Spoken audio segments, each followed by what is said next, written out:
And secondly, the Nairobi Work Programme Focal Point Forum, which kicked off work on mountains, high latitude areas, and the cryosphere. In concluding, I would like to thank you, Mr. President, for the guidance you have provided to me and the SEPSTA. Special thanks also go to all parties for the hard work that enabled the SEPSTA to conclude its work successfully here in Dubai. I would also like to thank all co-chairs and co-facilitators for their dedicated and tireless support, as well as to the observer community for their important contribution to the SEPSTA. This concludes my report to the COP. Thank you, Mr. President.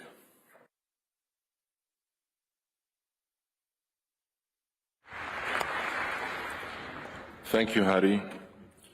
I invite Nabil Munir, Chair of the SBI, to introduce the report on the work of the SBI. Nabil, you have the floor. Thank you, Mr. President, and good afternoon, colleagues. Good morning, colleagues. It is my pleasure to report on the work conducted by subsidiary body on implementation at its 58th session held in Bonn and at its 59th session here in Dubai. The 59th session of the SBI closed on Wednesday, 6th December, after adopting conclusions, including recommendations for draft decisions. The report on SBI 58 is contained in document FCCC/SBI/2023/10 and COR 1, and FCCC/SBI/2023/10/Add 1. The draft report on the 59th session is contained in document FCCC/SBI/2023/L13.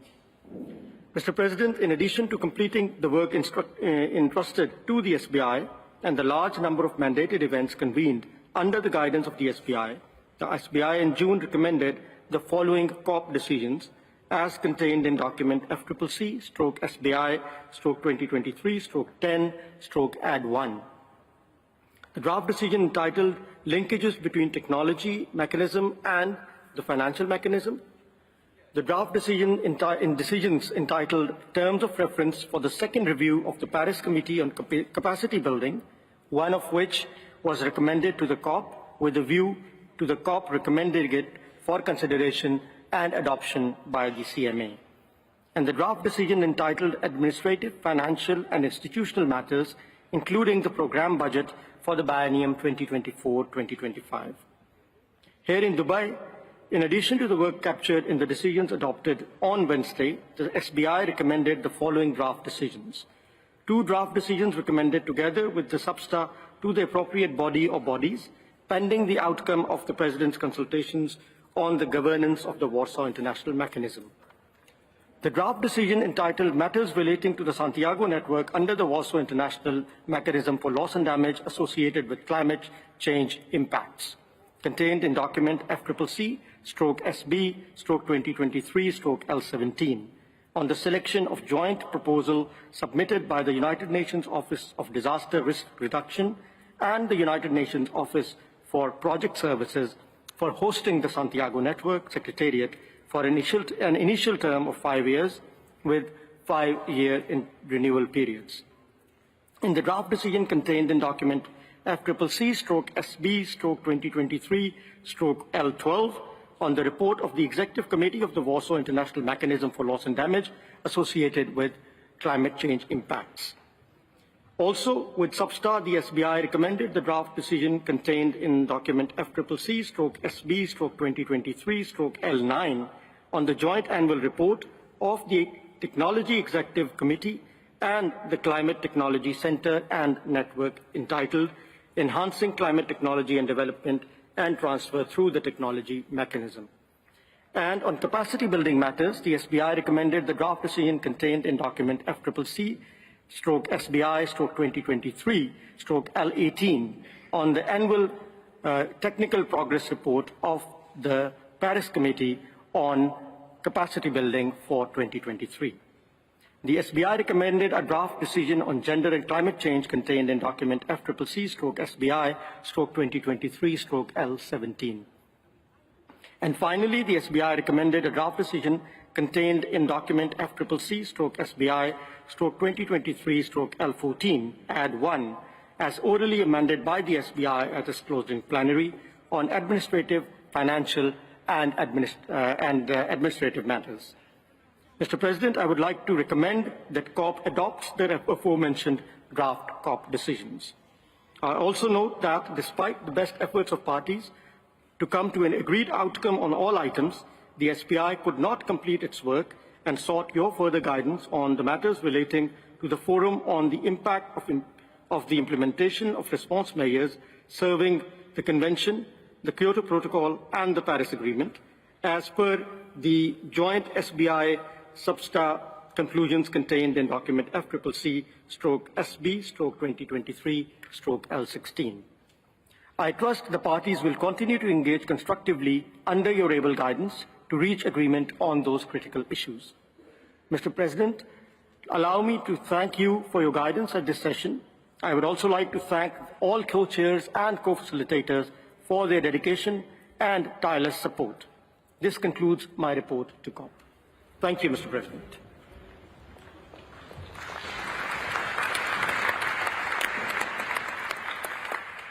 Thank you, Nabil, and allow me to use this opportunity to express my deep appreciation to Harry and Nabil for their dedication, hard work, and leadership in successfully guiding the work of the SBSTA and the SPI during this year. Under their stewardship, the subsidiary bodies have achieved ambitious outcomes that we will present for adoption by the governing bodies. I also wish to thank them both for their support of the presidency of ensuring the effective management and transition of the work for the subsidiary bodies to the governing bodies.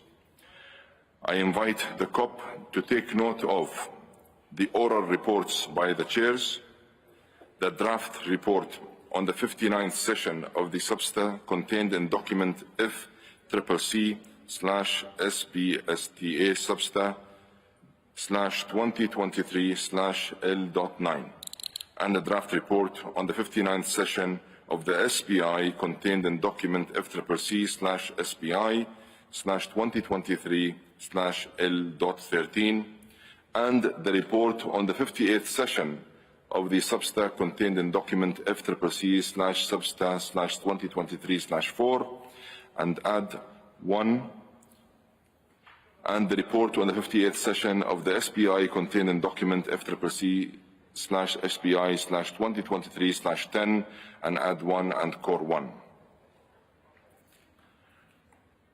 Hearing no objection, it is so decided.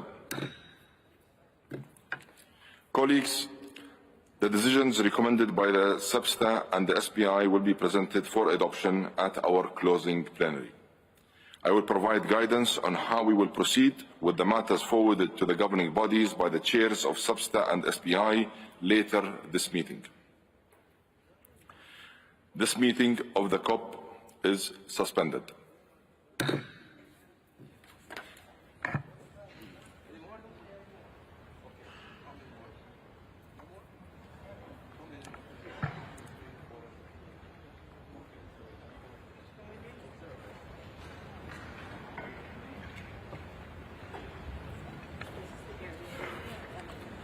I declare open the 4th meeting of the Conference of the Parties serving as the meeting of the parties to the Kyoto Protocol.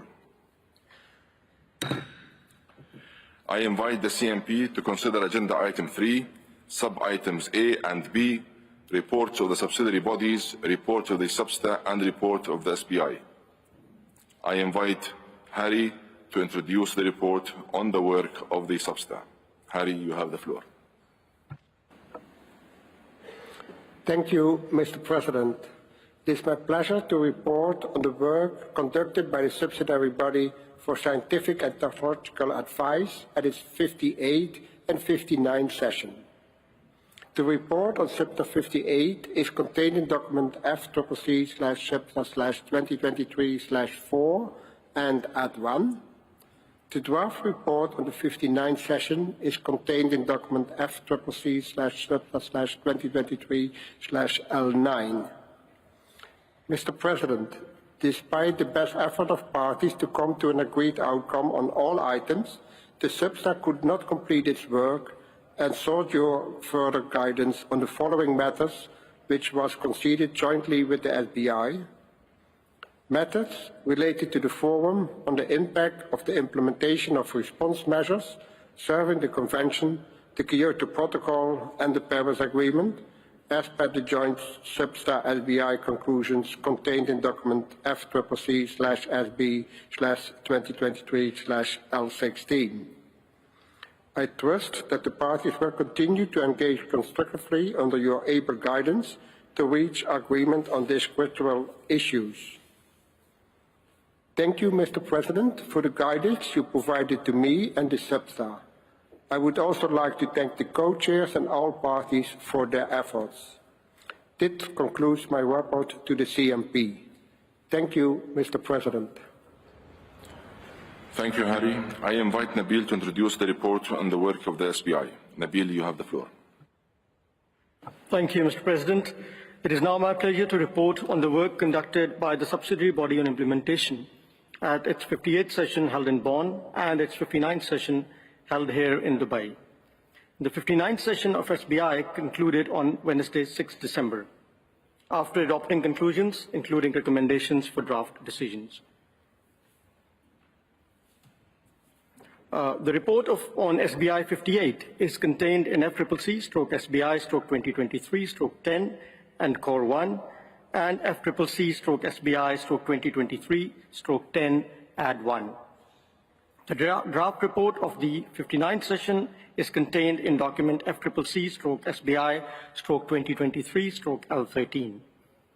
Mr. President, in addition to completing the work entrusted to the SBI by the CMP and the large number of mandated events convened under the guidance of the SBI in June recommended the following CMP decisions contained in document FCC/SBI/2023/10/Add 1. The draft decision entitled Administrative, Financial and Institutional Matters, including the program budget for the biennium 2024-2025. And the draft decision entitled Budget for the International Transaction Log. Here in Dubai, in addition to the work captured in the conclusions adopted by SBI on Wednesday, the SBI recommended a draft CMP decision contained in document FCC/SBI/2023/L14, Add 2, as orderly amended by the SBI at its closing plenary on administrative, financial and administrative matters.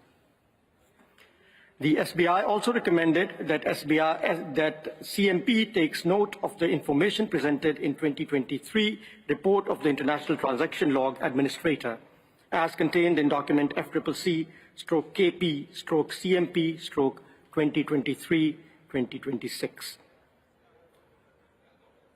Mr. President, I would like to recommend that CMP 18 adopts the aforementioned draft CMP decisions and takes note of the information presented in the 2023 report of the International Transaction Log Administrator. The SBI would also recommend to the CMP 18 to consider the review of the status of trust fund for the clean development mechanism under CMP 18, draft agenda on matters relating to the clean development mechanism, as per the SBI conclusions contained in document FCC/SBI/2023/L20. Finally, I note that despite the best efforts of the parties to come to an agreed outcome on all items, the SBI could not complete its work and sought your further guidance on following matters, which were considered jointly by with the SUBSTA. Matters relating to the Forum on Impact of Implementation of Response Measures serving the Convention, the Kyoto Protocol and the Paris Agreement, as per joint SUBSTA SBI conclusions contained in document FCC/SB/2023/L16. I trust that parties will continue to engage constructively under your able guidance to reach agreement on these critical issues. Mr. President, allow me to thank you for your guidance at this session, and I would also like to thank the co-chairs and co-facilitators for their dedication and tireless support. This concludes my report to the CMP. Thank you, Mr. President. Thank you, Nabil. I invite the CMP to take note of the oral reports by the chairs, the draft report on the 59th session of the SUBSTA contained in document FCC/SUBSTA/2023/L.9, and the draft report on the 59th session of the SBI contained in document FCC/SBI/2023/L.13, and the report on the 58th session of the SUBSTA contained in document FCC/SUBSTA/2023/4 and add 1, and the report on the 58th session of the SBI contained in document FCC/SBI/2023/10, add 1 and core 1. Hearing no objections, it is so decided. The fourth meeting of the CMP is suspended. I declare open the fourth meeting of the Conference of the Parties serving as the meeting of the parties to the Paris Agreement. I invite the CMA to consider Agenda Item 3, Sub-Items A and B, reports of the subsidiary bodies, report of the SUBSTA, and report of the SBI. I invite Harry to introduce the report on the work of the SUBSTA. Harry, you have the floor. Thank you, Mr. President. It is my pleasure to report on the work conducted by the subsidiary body for scientific and technological advice at its 58th session held in Bonn and the 59th session here in Dubai. The 59th session of the SUBSTA closed on Wednesday, the 6th of December, after adoption conclusion, including recommendations for draft decisions. The report on SUBSTA 58 is contained in document FCC/SUBSTA/2023/4 and Art 1. The draft report on the 59th session is contained in document FCC/SUBSTA/2023/L9. Mr. President, in addition to completing the work entrusted by the CMA to the SUBSTA, and the large numbers of mandated events convened under the guidance of the SUBSTA in June recommended a draft CMA decision entitled 6th Assessment Report of the Intergovernmental Panel on Climate Change, contained in document FCC/SUBSTA/2023/L7/Add2. Here in Dubai, in addition to the work captured in the conclusions, adopted on Wednesday, the SUBSTA recommended draft decision as follows. 2 draft decisions recommended together with SBI to the appropriate body or bodies pending the outcome of the President's consultations on the governance of the Warsaw International Mechanism.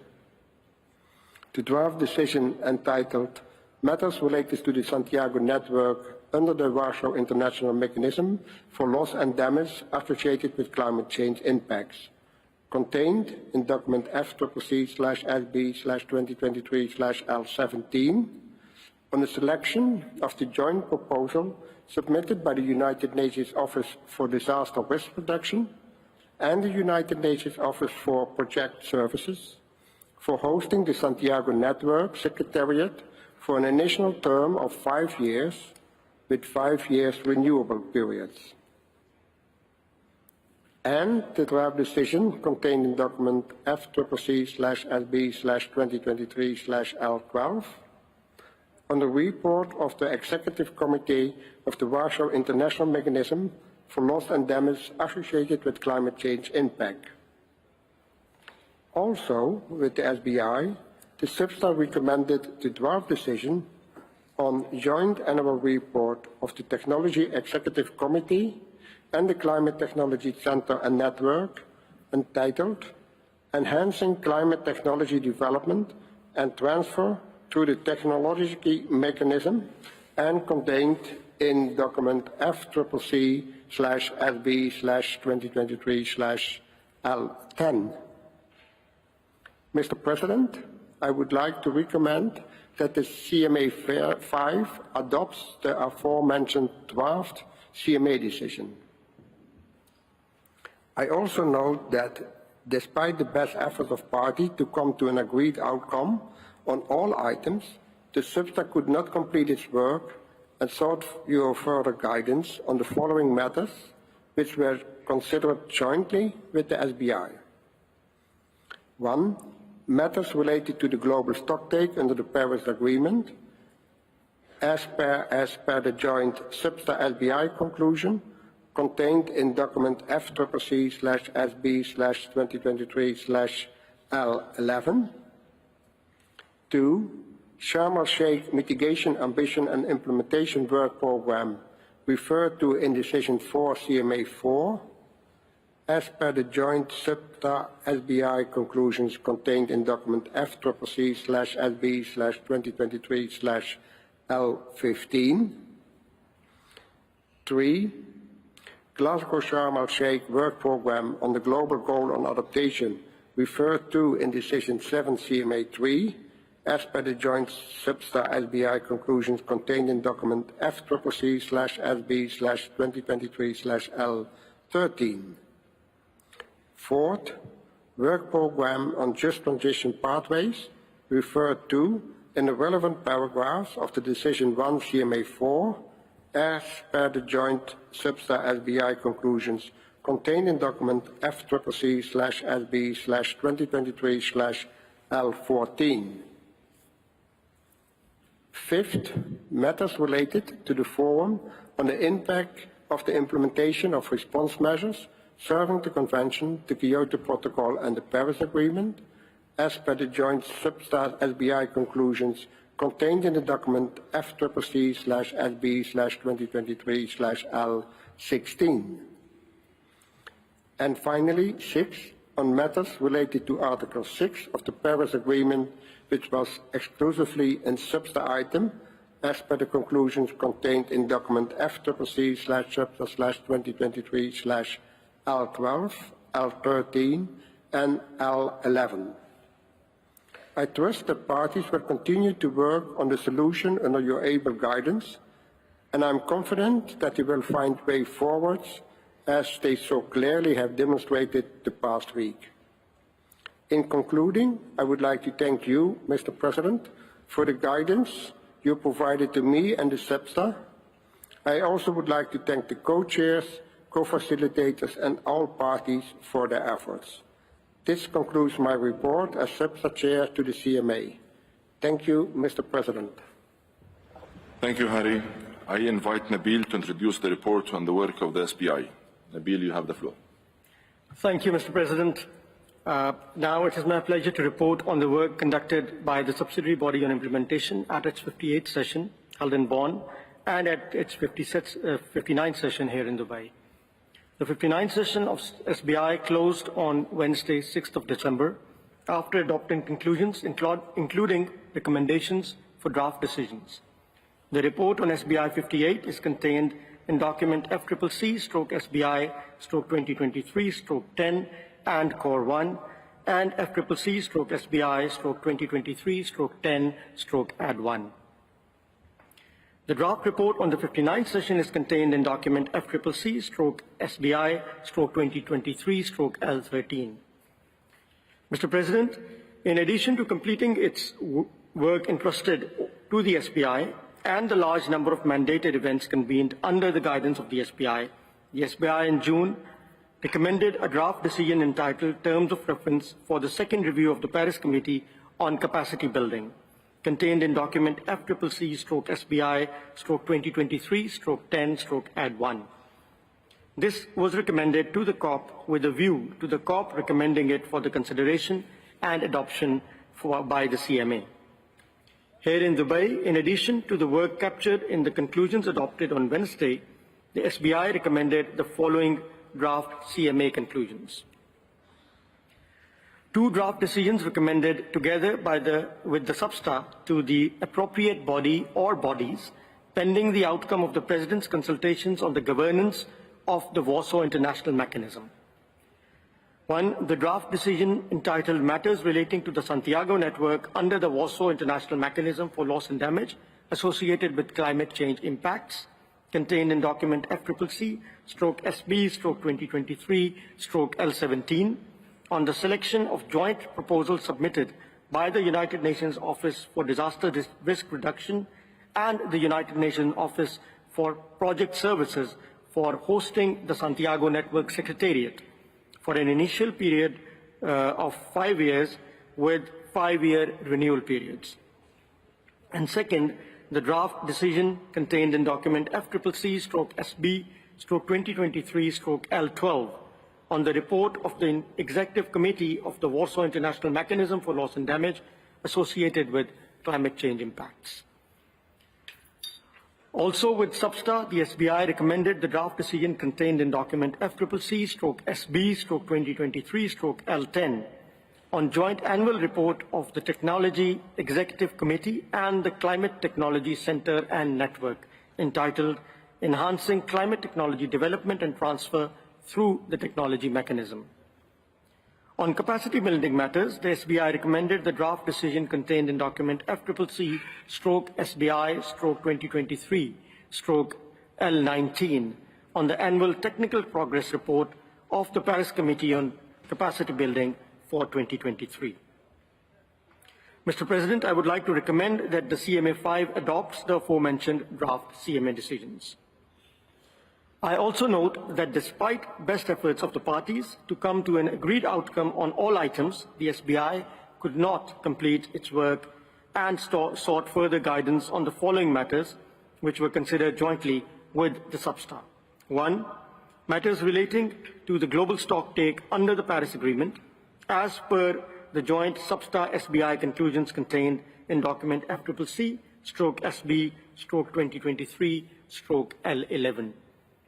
2. Sharm el-Sheikh Mitigation Ambition and Implementation Work Programme referred to in Decision 4/CMA4 as per the joint SBSTA-SBI conclusions contained in document FCC/SB/2023/L15. 3.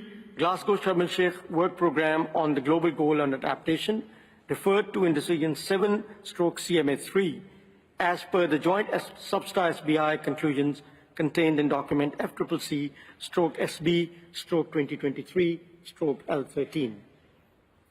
4. Work Programme on Just Transition Pathways referred to in the relevant paragraphs of Decision 1/CMA4 as per the joint SBSTA-SBI conclusions contained in document FCC/SB/2023/L14. And 5. Matters relating to the Forum on the impact of implementation of response measures serving the Convention, the Kyoto Protocol, and the Paris Agreement, as per the joint SBSTA-SBI conclusions contained in document FCC/SB/2023/L16.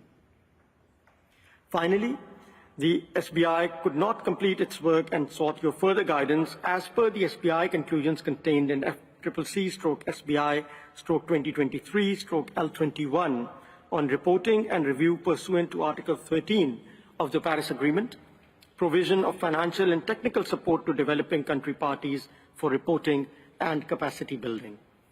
I trust the parties will continue to engage constructively under your able guidance to reach agreement on these issues. Mr. President, allow me to thank you for your guidance at this session. I would also like to thank the co-chairs and co-facilitators for their dedication and tireless work.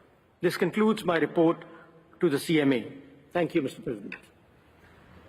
Thank you, Nabil. I invite the CMA to take note of the oral reports by the chairs. The draft report on the 59th session of the SBSTA contained in document FCC/SBSTA/2023/L.9 and the draft report on the 59th session of the SBI contained in document FCC/SBI/2023/L.13 and the report on the 58th session of the SBSTA contained in document FCC/SBSTA/2023/4 and add 1 and the report on 58th session of the SBI contained in document FCC/SBI/2023/10, add 1 and core 1. Hearing no objections, it is so decided.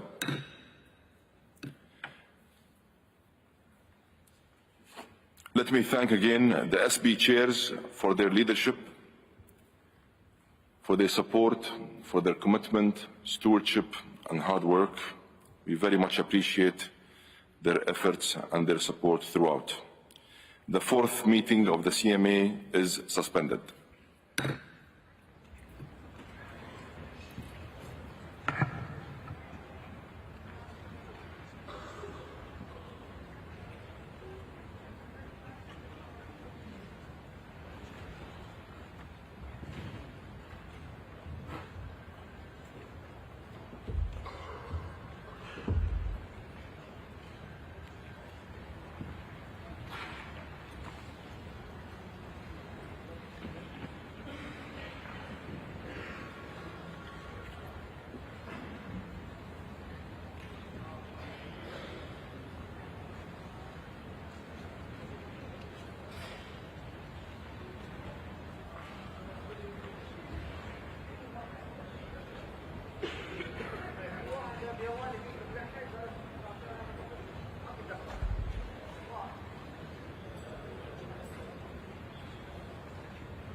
If I may kindly request us to stay seated, we will move to the second part of this formal plenary. Let's take our seats and proceed. Thank you.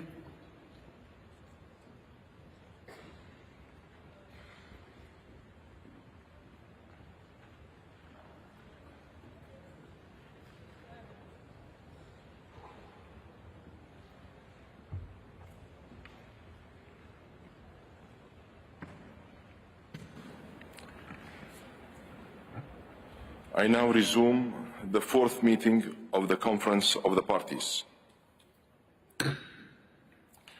I invite the COP to turn to sub-item 2F, Organization of Work, including for the sessions of the subsidiary bodies. Dear colleagues, I shall now outline how I propose to organize work during the second week of the conference so that we accelerate and complete outstanding issues in the next 5 days or less, and bring the conference to a successful close by 11 a.m. on the morning of December 12th. Following this meeting of the COP, I shall resume the CMP and then the CMA to confirm the arrangements in those bodies. As I announced at the informal plenary, after the closing of the subsidiary bodies, I propose to organize work using a tailored approach to conclude all outstanding elements, recognizing that some need more discussion and others require focused political engagement to find an overall balanced and comprehensive way forward. As I outlined on Wednesday night, I have invited pairs of ministers to lead the consultations on my behalf on outstanding issues that will benefit from political guidance. I am also inviting senior negotiators to conduct consultations on my behalf on outstanding technical work relating to items under the governing bodies, as well as on specific issues forwarded from the subsidiary bodies. Work that was launched under the governing bodies at their opening plenaries will continue over the coming days. I expect the ministerial consultations to provide the COP28 presidency with support to advance areas of convergence on the global stocktake and to ensure coherence with other outstanding issues. Consultations on cross-cutting issues under the GST will be convened by Her Excellency Barbara Creasy and His Excellency Dan Jorgensen. Consultations on issues relating to mitigation will be convened by Her Excellency Grace Fu and His Excellency Espen Barth Eide. Consultations on issues related to adaptation will be convened by Her Excellency Maisa Rojas and Her Excellency Jennifer McAllister. And consultations on issues related to means of implementation will be convened by Her Excellency Yasmin Fuad and His Excellency Stephen Galbo. These pairs of ministers have been assisting me over the past few months by conducting political consultations to better understand the key issues across the different thematical areas. I wish to express my sincere appreciation and gratitude for their continued engagement and support. They will begin consultations today and will report back to me tomorrow evening on the successful outcome of their work. In addition, I have asked Joseph Tu from Singapore and Alison Campbell, United Kingdom, to prepare a third iteration of the building blocks, taking into account the views and submissions provided by parties on the second iteration. I have asked them to make this text available today to parties. My presidency team will convene a meeting of heads of delegation later today, following the publication of this third iteration, to hear your views. Regarding other outstanding technical work relating to items under the governing bodies, as well as on specific issues forwarded from the subsidiary bodies, allow me to outline the organization of work going forward. On the mitigation, ambition and implementation work program, I have asked Carlos Fuller from Belize and Kai Harrison from New Zealand to conduct consultations on my behalf in order to conclude work on this item. Regarding the work program on just transition pathways, I have asked Marianne Carlson from Norway and Simon Cardy from South Africa to conclude work on this matter. On the global goal on adaptation, I have asked the SB chairs Hari and Nabil to conduct consultations with groups and parties on specific issues within the global goal on adaptation. On matters related to Article 6, I have asked Maria Jishi from Saudi Arabia and Per Stisen from Norway to conclude work on cooperative approaches referred to in Article 6.2. Sonam Tashi, Bhutan, and Kate Hancock, Australia, to conclude work on rules, modalities, and procedures for the mechanism established by Article 6.4. And Kristen K. Trinidad and Tobago, and Jackie Rosigua from New Zealand, to conclude work on the work program under the framework for non-market approaches referred to in Article 6.8. Regarding response measures, I have asked Andre Marcu Honduras and another senior delegate who will be announced shortly to conclude work on the forum on the impact of the implementation of response measures serving the Convention, the Kyoto Protocol, and the Paris Agreement. Regarding reporting and review pursuant to Article 13 of the Paris Agreement provision of financial and technical support to developing country parties for reporting and capacity building, I have asked Julia Gardiner, Australia, and Sandra Mushwandi, South Africa, to conclude work.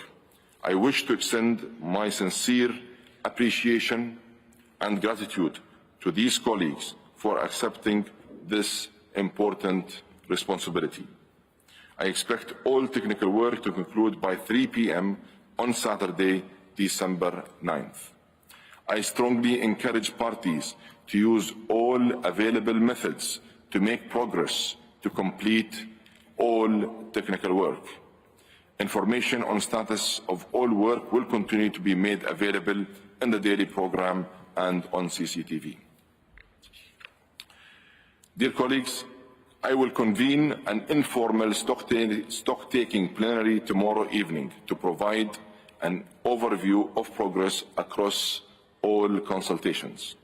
I intend to make use of an open-ended single-sitting majlis at the ministerial and head of delegation levels to bring together the different outcomes to strike the right balance. This single-sitting group will begin on Sunday, December 10th, and will be referred to as the Majlis. which is an Arabic term used to refer to a council or a special gathering. We're trying to nurture a more conducive, collaborative, inclusive environment. More information on the convening of the Majlis will be provided in due course. I hope this approach to the organization of work is agreeable. I hear no objections. It is so decided. We will now proceed on this basis. I declare the meeting of the COP adjourned.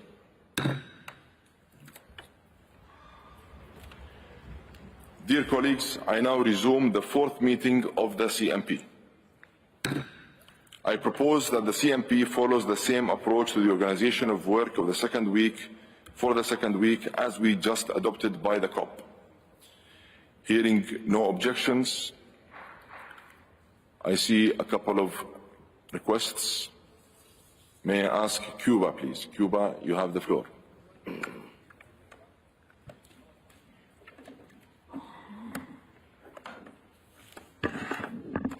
Gracias, señor presidente, y siento tener que interrumpir el procedimiento, pero mi delegación estaba pidiendo la palabra en relación con su propuesta de organización de los trabajos sobre la COP. Permítame primero agradecer todo el esfuerzo que usted está haciendo por ayudarnos a progresar en los resultados de esta importante conferencia. Ya hemos alcanzado algunos, como usted bien lo señaló en su declaración introductoria, y creo que sobre esa base estamos en condiciones para continuar progresando. Usted nos ha explicado cómo pretende organizar los trabajos que todavía, sobre temas que permanecen abiertos, tanto a nivel de consultas ministeriales como en consultas a nivel de expertos, y le ha dado nuevas responsabilidades a los chairs de los SB, pero querría para mayor claridad por lo menos llamar la atención sobre la necesidad de organizar estas consultas tanto a nivel ministeriales como a nivel de cofacilitadores, de manera que no haya overlap o duplicación entre unas consultas y otras. Digamos, si los ministros encargados de avanzar las consultas sobre adaptación, sobre el componente de adaptación del Global Stocktake, no debe reunirse al mismo tiempo que estemos viendo el GST, el GGA, puesto que los expertos entonces no podrán acompañar a sus ministros en las consultas. Me parece que eso es fundamental. También consideramos importante que se permita a todas las delegaciones, con independencia del nivel o rango de la delegación, participar en esas consultas ministeriales. Entendemos que son abiertas para todas las partes. Me parece que esas cosas son importantes apuntarlas. Y finalmente nos gustaría conocer, sabemos que como parte del conjunto de acuerdos que adoptamos en la sesión de apertura de la COP, usted decidió emprender consultas presidenciales sobre un grupo de temas que habían sido propuestos para la agenda. Querríamos conocer cuál es la intención sobre comunicar a las partes el resultado de esas consultas presidenciales sobre los temas sobre los cuales se decidió. Muchas gracias.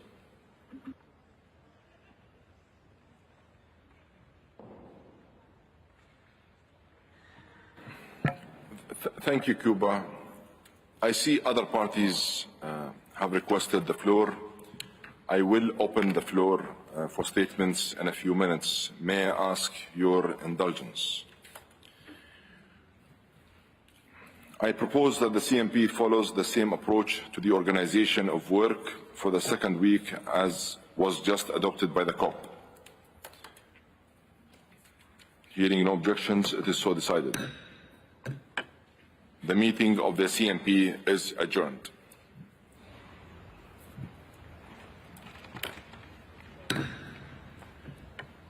I now resume the fourth meeting of the CMA.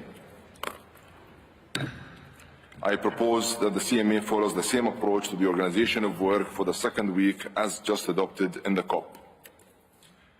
Hearing no objections, it is so decided. I would invite the Executive Secretary to deliver some remarks. Simon, you have the floor. Delegates, at the start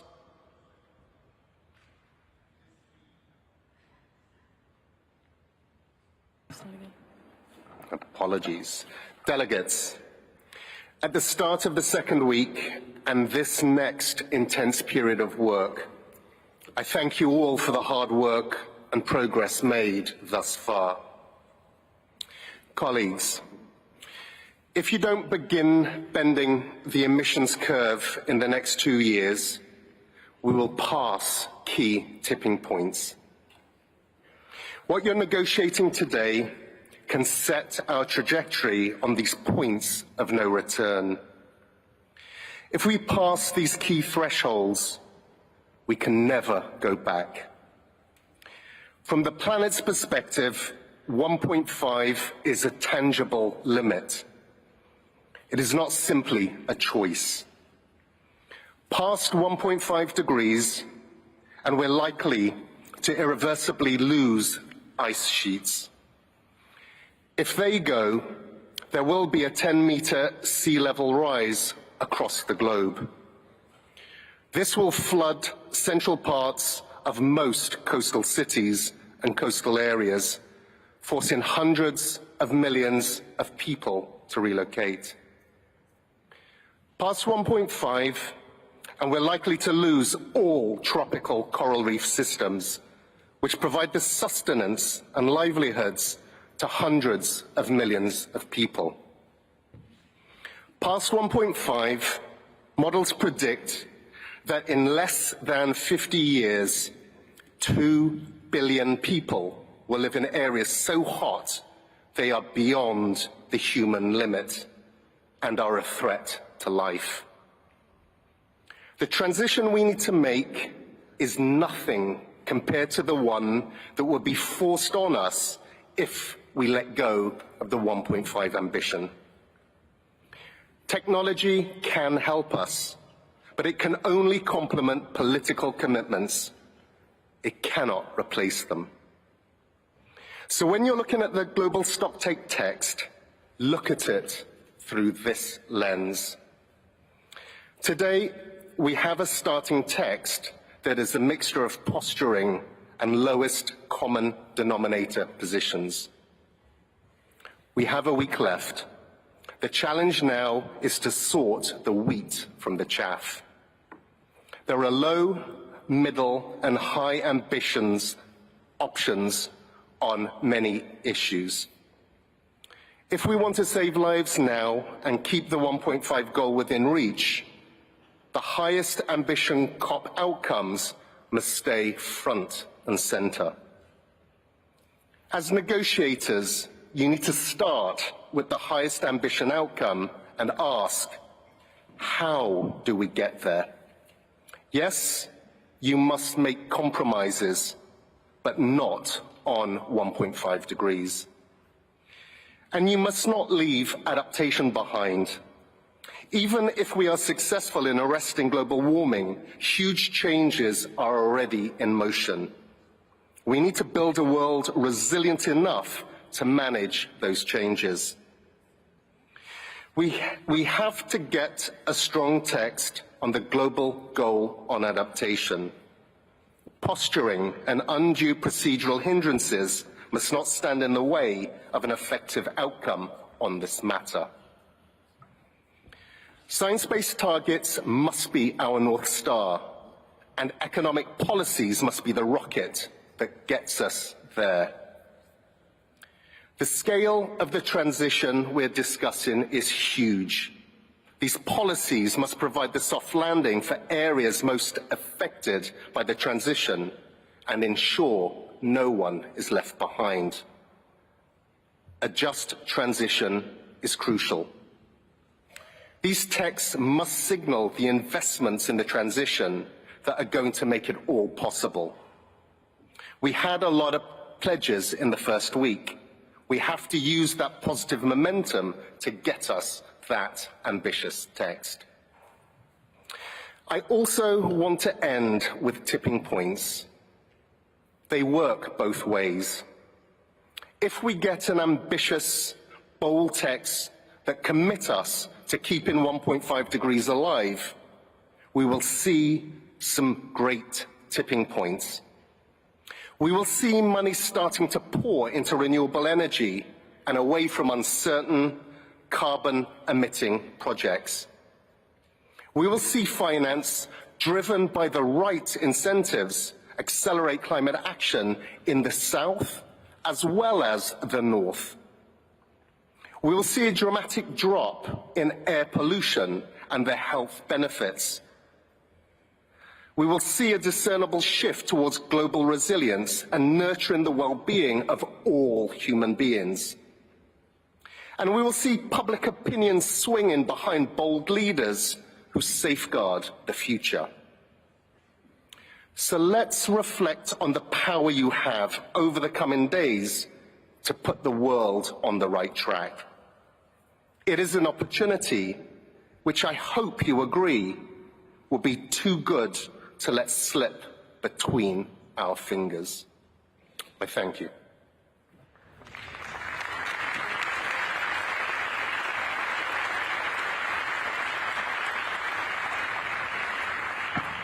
Thank you, Simon, and allow me to thank the earlier speaker from Cuba for your useful comments, which we will take into account in organizing our work and ensuring inclusivity. I would now like to open the floor for any statements, first from groups and parties, and then from observers. The floor is open, and now I'd like to invite Samoa. Samoa, you have the floor. Thank you. Thank you, Mr. President. Samoa is honored to speak on behalf of the Alliance of Small Island States. We align ourselves also with remarks made by Cuba on behalf of G77. AOSIS thanks you, Mr. President, on your leadership and also for setting out the way forward this week on critical, outstanding matters. Allow me, Mr. President, to utilize this opportunity to highlight a few matters of critical concerns to AOSIS. But before I move to substantive matters, I am compelled to speak to a matter of principle. AOSIS wants to make it extremely clear that we will not entertain under any agenda item in this process further attempts to undermine provision for the special needs and circumstances of SIDS. The specific needs and special circumstances of SIDS are enshrined in international law as a special case for sustainable development. Sustainable development provides the context for all of our work to address climate change, and we are not here to renegotiate the Convention and its Paris Agreement. Accordingly, Mr. President, SIDS expect the fundamental principle of the special circumstances of SIDS to be respected by all. On matters related to the GSD, the outcome will be consequential in our collective effort to keep the 1.5 within reach and to reduce loss and damage. We must show the world that multilateralism in its broadest sense, inclusive of non-party stakeholders, can succeed in addressing the global climate crisis. Our priorities to be reflected in the GSD decision remain the same as of day one of the conference. We still see room for a high-level political outcome as part of this process. For AOSIS, the follow-up to this first GSD will be key. The group feels that we will need a roadmap to take us from here to 2025, when new NDCs are to be delivered and when we will have the outcome of the NCQG process settled. For this COP, we need an outcome. That includes the phasing out of fossil fuels in line with 1.5, the best available science, and the principles and provisions of the Paris Agreement. No new investments in fossil fuel production and distribution infrastructure, particularly from major emitters, as part of a just and fair, equitable transition. Setting global targets for tripling renewable energy capacity and doubling energy efficiency by 2030, as long as it is additional to a commitment to fossil fuel phase-out and does not replace those efforts. The end of fossil fuel subsidies also. The strengthening of current NDCs, and in response to the GSD, new NDCs in 2025 that align with the 1.5 goal. a technology implementation plan to support the ambition we set for our mitigation actions, especially in relation to renewable energy. AOSIS also calls for the provision of adequate finance, capacity building, and technical support to SIDS for designing their new NDCs and for participating in the enhanced transparency framework as well as the Article 6 arrangement. Please be assured that our members will actively engage in this afternoon's heads of delegations on the GSD. On matters related to the mitigation work program, process has been slow, but AOSIS stands ready to engage on the draft decision text in an effort to reach an understanding on its scope and content. AOSIS is aiming for a decision which reflects urgency in line with the latest science, captures key findings and actionable solutions for the first year of the MWP, and details areas of improvement for MWP in 2024. We recognize the value added of the MWP in supporting parties in their efforts to increase ambition and accelerate implementation of the NDCs in this critical decade. On matters related to adaptation, we recognize that the priorities of all the parties are reflected in the text before us, and AOSIS will keep engaging on this process. Our key asks on adaptation include ensuring that the GGA framework is centered around enhancing well-being of people and the planet. AOSIS also strongly believes that the means of implementation, including finance, technology transfer, and capacity building, must be included in the GGA framework. Ensuring that the specific needs and special circumstances of SIDS are also recognized in the framework. On matters related to finance, we are engaging on text on all the agenda items and wishes to stress the cross-cutting priority of enhancing access to finance for SIDS, ensuring the recognition of the special needs and circumstances of SIDS. On the NCQG, AOSIS believes that the discussion from the technical expert dialogue should feed into the decision text in a way that captures convergence, including around the time frame and the thematic areas for the new goals. We believe that to arrive at a successful outcome by COP29, the negotiation process should be given a space under the SPs. Mr. President, we look forward to outcomes on all issues that are as ambitious and comprehensive as those on loss and damage. COP28 is a once-in-a-lifetime opportunity to address the climate crisis and achieve the goals of the Paris Agreement. The world knows this, and they are watching. Rest assured that AOSIS you have AOSIS' full support and cooperation as we enter the next phase of negotiations. I thank you. Thank you for your statement. I'd like now to invite European Union. You have the floor. Thank you, President. We are speaking on behalf of the European Union and its 27 member states. Let me start by expressing our strong support to COP presidency. We take very seriously your promise to make this COP a turning point on climate action in this critical decade. Allow me to explain what Europeans think on what it means. We must keep 1.5 within reach across all negotiated mandates. To achieve this, things can be done differently, and we are here to support you. We are ready to open this new chapter for human prosperity, including to inspire the next round of NDCs. The time has come to be serious about the energy transition that should be just. We need to deliver, and we need to deliver also on the enablers to secure the energy access to all.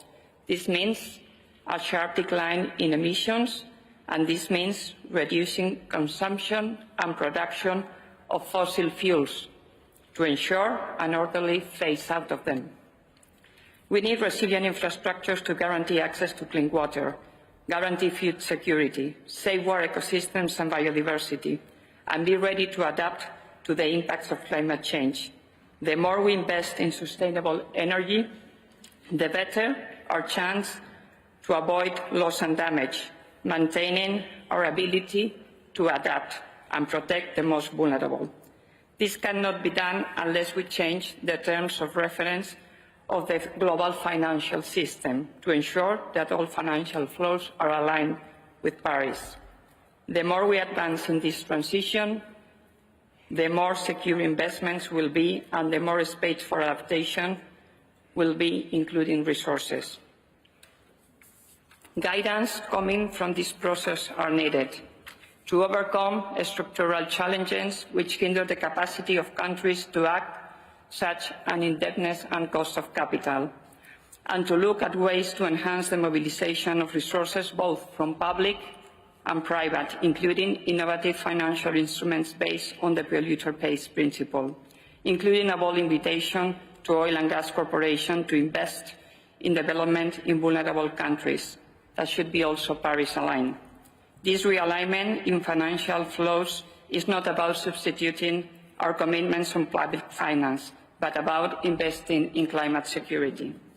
The GST decision that we are negotiating here is a unique opportunity to provide all of these signals, which also needs to include, under any scenario, a strong and clear GGA framework on adaptation to enhance the well-being of people, the planet, and to maintain also the secureness that we need in this process. We cannot ignore the fact that there are significant gaps on adaptation, both in terms of finance, but also in terms of planning and implementation that we need to be close. The EU is committed to keeping the bar high across all negotiating streams. Expectations are high for this COP, and we appreciate the role you, our negotiating partners, and the international community has played in raising this ambition. Now work together to deliver. Thank you very much. Thank you very much for your statement. I'd like to invite Australia. Australia, you have the floor. Thank you, Mr. President. Distinguished colleagues, I'm pleased to speak on behalf of the umbrella group of countries, and can I personally thank you for your leadership and cooperation in the lead-up to this very important week. And we thank you for laying out the approach for coming days. We look forward to working with you and parties towards ambitious outcomes that remain true and meaningfully advance the implementation of the Paris Agreement. Substantively, we emphasise the importance of clear signals from the global stocktake to accelerate global action. It must call for urgent action in light of the findings of the IPCC that to keep 1.5 degrees in reach, the world needs to collectively peak emissions by 2025, cut emissions by 43% on 2019 levels by 2030 and 60% by 2035. It must call, in our view, on all countries to align their NDCs in keeping with 1.5 degrees within reach, and encourage all parties to include economy-wide absolute emission reduction targets, including all greenhouse gases, sectors and categories in their NDCs. It should call for a rapid scaling up of clean energy, coupled with a global phase-out of unabated fossil fuels so as to achieve net zero energy systems by 2050 alongside other mitigation outcomes. The GST must, in our view, assess collective progress for and strengthen action relating to making financial flows consistent with a pathway towards low greenhouse gas emissions and climate resilient development to help drive the investment necessary to keep 1.5 degrees within reach and to achieve adaptation goals. Article 21C is one of the long-term goals of the Paris Agreement, and it must be adequately addressed. The GST must remain true to its mandate. We need a strong and substantive outcome on the first annual decision under the Mitigation Work Programme, including to highlight key opportunities and send signals to investors and decision makers. On finance, we need to ourselves to reach up to an ambitious outcome on the NCQG in 2024. We must establish a fit-for-purpose process that helps parties translate options to arrive at the text. We should also decide this year for the goal to be multi-layered, including both public and private finance, to maximise the scale and impact of the new goal. We do call on all parties to move forward on discussions on a framework for the global goal of adaptation that meaningfully advances the implementation of the Paris Agreement. We support the idea of guiding stars to galvanise common principles and priorities such as in water, food, health, infrastructure and biodiversity and ecosystem resilience. The framework must be applicable to all while allowing for different starting points and capabilities. We look forward to a timely decision to establish the Just Transition Work Programme to share experiences and best practices focused approach with parties and non-party stakeholders to foster collectively understanding as important. And on Article 6, we welcome the continuation of this important work at the technical level to operationalise Article 6 in accordance with our mandate. Mr. President, we are ready to get to work.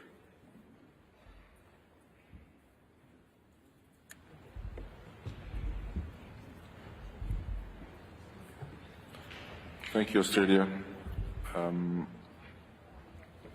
I'd like to invite Switzerland. Switzerland, you have the floor. Thank you very much, Mr. Chair. I have the honour to speak on behalf of the Environmental Integrity Group, comprising Georgia, Liechtenstein, Mexico, Monaco, the Republic of Korea, and Switzerland. This COP has tremendous opportunity to map the route to how we will keep 1.5 alive, and how, for the first time in history, humanity is coming together to chart the path to transition, the energy transition. First, we need to see a clear guidance towards the next round of NDCs. This is the core mandate of the GST and the heart of climate action. We need a call for all countries to adopt economy-wide NDCs that include all sectors and gases, that are aligned with the 1.5-degree objective, and that respect IPCC recommendations to reduce emissions globally by 33% by 2030 and 60% by 2035. We should think of building a strong process to accompany the preparation of the next round of NDCs. And we expect to see a message supporting global peaking of emissions by 2025 and net zero by 2050. All our messages coming out of this COP have to be aligned with the best available science. We also expect a strong signal that nature is at the heart of the implementation of the Paris Agreement, and that nature-based solution and ecosystem-based approaches, as well as human rights and gender perspective, should complement the urgent emissions reductions measures needed. On energy transition, we need to see a clear call that the future is not fossil fuels, and that we must transition away from fossil fuels. We welcome your call to triple renewable energy and double energy efficiency to be reflected in the COP28 outcome. I would like to ensure that we have a way to follow up on those commitments towards a just energy transition. COP28 must set out a clear way forward on how what we agree in Dubai will be implemented. On adaptation, we need to see clear, concrete recommendations and signals on adaptation substance and the policy cycle that are easy to track and can help raise the visibility of adaptation at international level and allow us to implement adaptation measures at domestic level in a way to preserve and conserve the ecosystems and the well-being of humankind.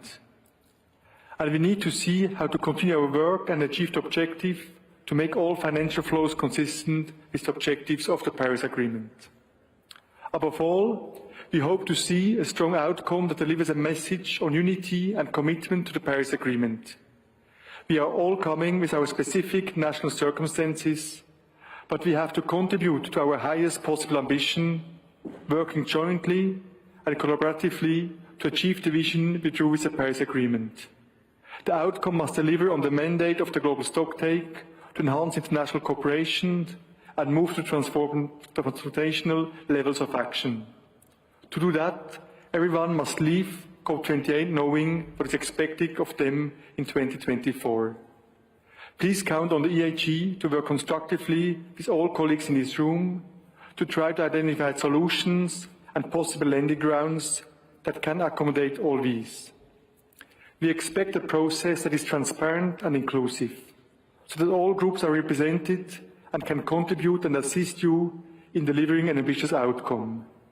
This will be key to ensure that the outcome will be supported by all parties and carried forward in a forceful way. Thank you.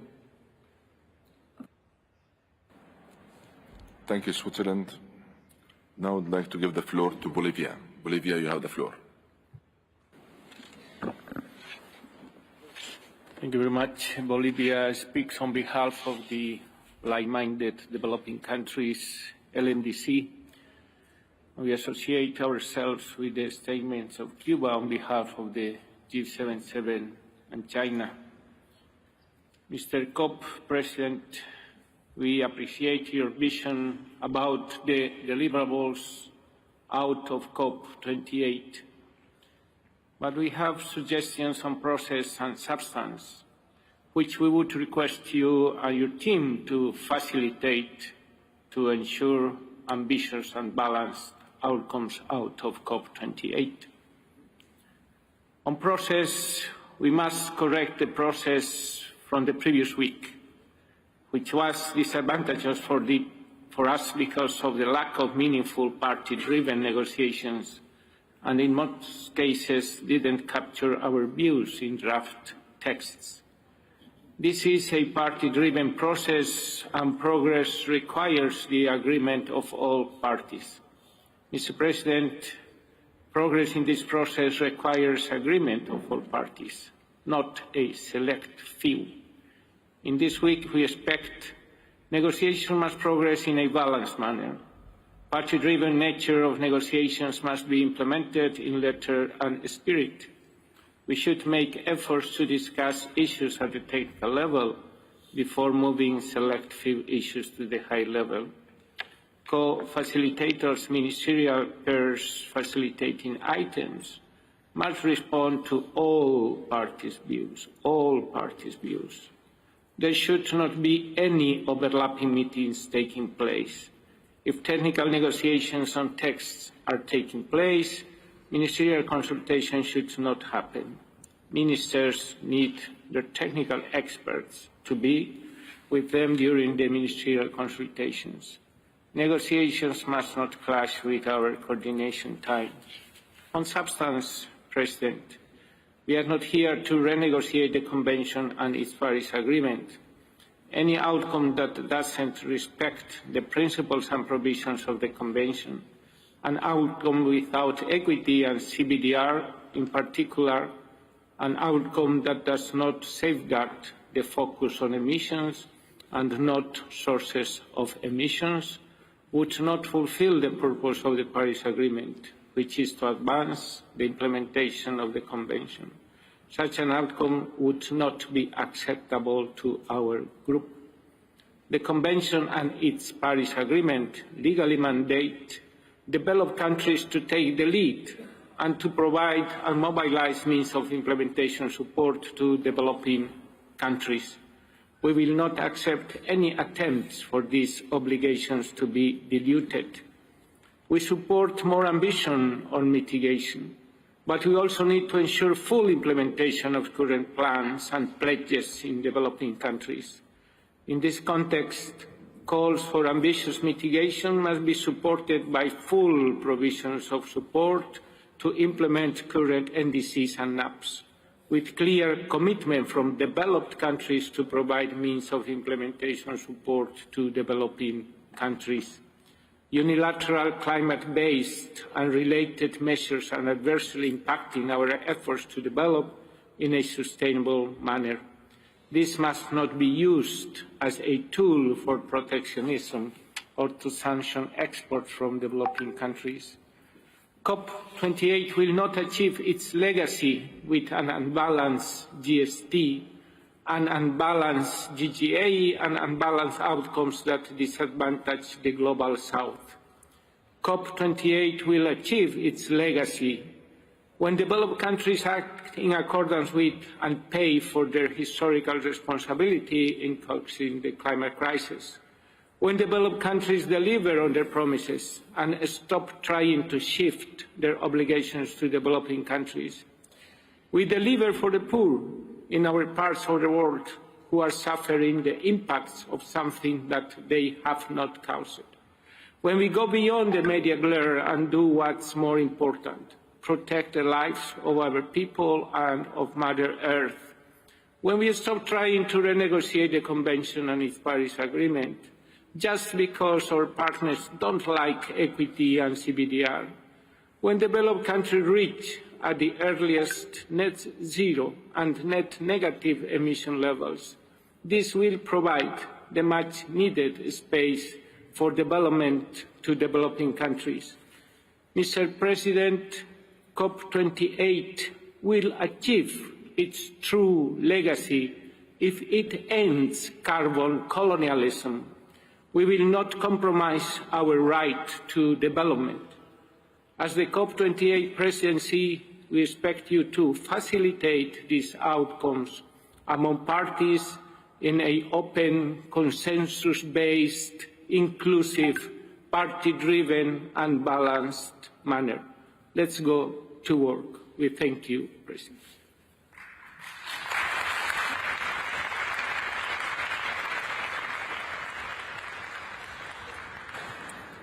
Thank you, Bolivia. I'd like to invite Guatemala to take the floor. Guatemala, you have the floor. Thank you, Mr. Chair.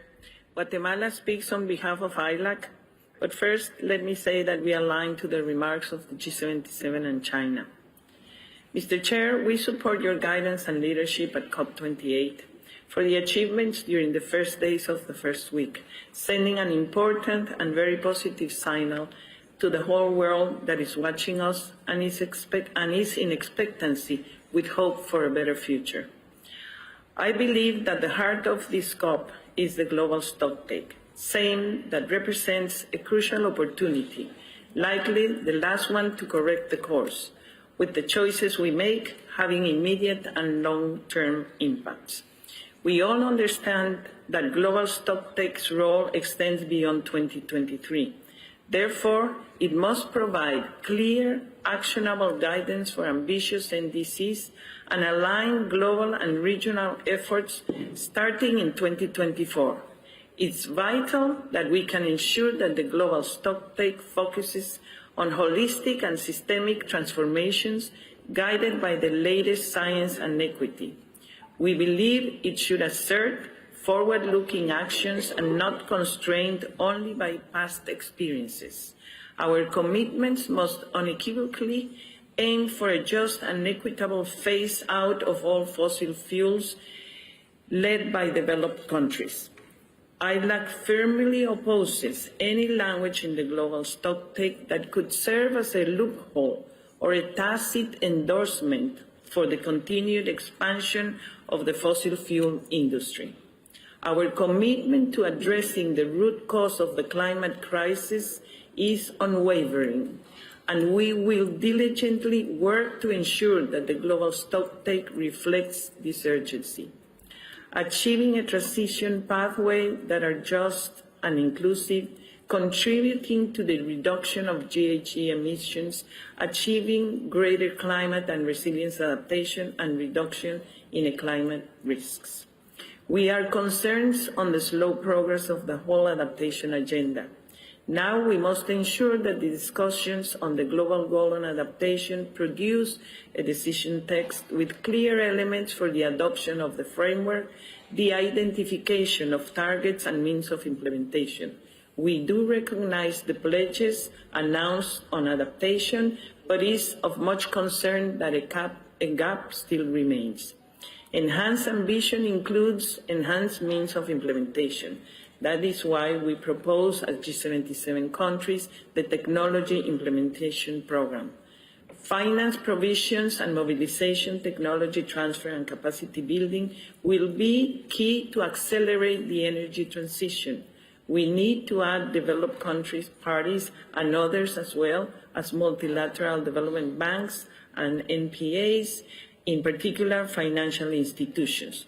We need to urge bilateral, multilateral, and private creditors to scale up debt for climate and nature swaps, to allow developing countries to use debt service payments for investments in sustainable development, and take multilateral measures to standardize the use of these mechanisms. Finally, Mr. Chair, on the new collective quantified goal for ILAC, it is of utmost importance that we decide on a process for 2024 that will shift our modality of work. We require a process that's fit for purpose, party-driven and inclusive, and ensures that parties engage in negotiating draft text that will take us to establish the NCQG for CMA 6. Thank you, Mr. Chair. Thank you very much, Guatemala. I'd like to invite Zambia to take the floor. Zambia, you have the floor.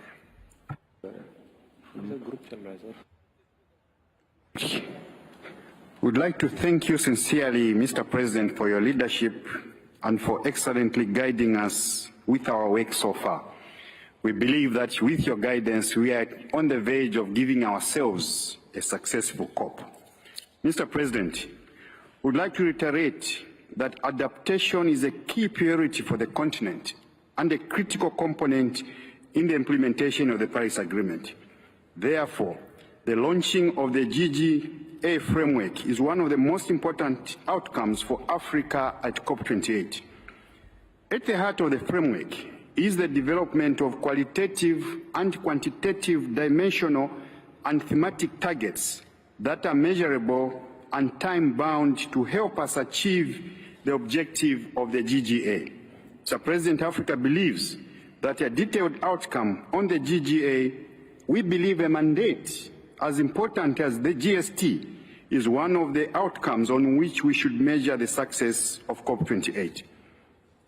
Mr. President, on the global stocktake, we believe the objective of the Paris Agreement in Article 2.1 places emphasis on the pursuit of enhancing climate action in the context of sustainable development and eradication of poverty. The GST outcome must be guided, therefore, by the principles of the UNFCCC and the Paris Agreement. On the just transition pathways, Mr. President, we are of the view that this work program will advance the implementation of climate action and strengthen the global response to the threat of climate change in the context of sustainable development. We therefore believe that COP28 should agree on the work program's scope and modalities, mandating the SBs to carry out the work and the CMA to reach the annual decision to guide the work program. Mr. President, on climate finance, we believe that there's no ambition without climate finance and that we cannot implement our actions if there's no finance at all. So, Mr. President, we believe that for us to really call this COP a successful COP, which COP has already delivered on some issues, and we believe that with your guidance, COP28 will be a successful COP. I thank you. I thank you very much for your views, feedback, and comments. I promise we took note and we will action. Allow me now to invite Marshall Islands to take the floor. Marshall Islands, you have the floor. Thank you, Mr. President. First, I would like to align with the remarks made by Cuba on behalf of G77 and China, and by Samoa on behalf of AOSIS. I would also like to echo the remarks of the Executive Secretary. I am disappointed to see that there is slow progress in the negotiations so far. We have no doubt that we need to deliver a course correction from the global stocktake that keeps 1.5 alive and builds a more resilient world. We need to be strong and phase out the consumption and production of all fossil fuels and the subsidies that support them. That includes oil and gas, not just fossil fuel emissions, not unabated fossil fuels, all fossil fuels. There can be no get out of jail free clauses for the fossil fuel industry based on technologies that can and won't deliver the halving of greenhouse gases needed this decade. Ensuring global clean energy is vital to leaving no one behind. Every party must put in place revised and new 1.5 degrees aligned indices and follow up to ensure they are delivered. On adaptation, we cannot allow blocking or stalling on an issue that matters so much. We need to leave here with a framework, adaptation finance, that we can build trust and save lives will be critical. Transformational finance is needed. Countries can be forced to choose between fighting poverty and climate action. The GST must deliver on all these elements, or this COP will fail. Thank you, Chair.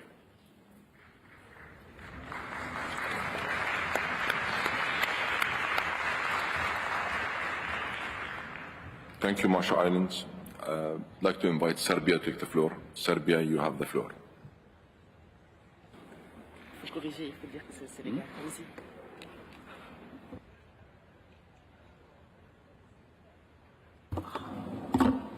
Excellence,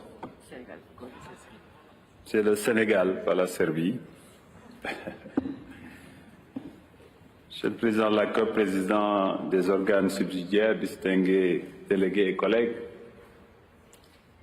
le Sénégal a le privilège de faire cette déclaration au nom des 46 pays les moins avancés. Nous sommes tous réunis ici à Dubaï avec une énorme responsabilité, comme l'a rappelé M. Simon Steele.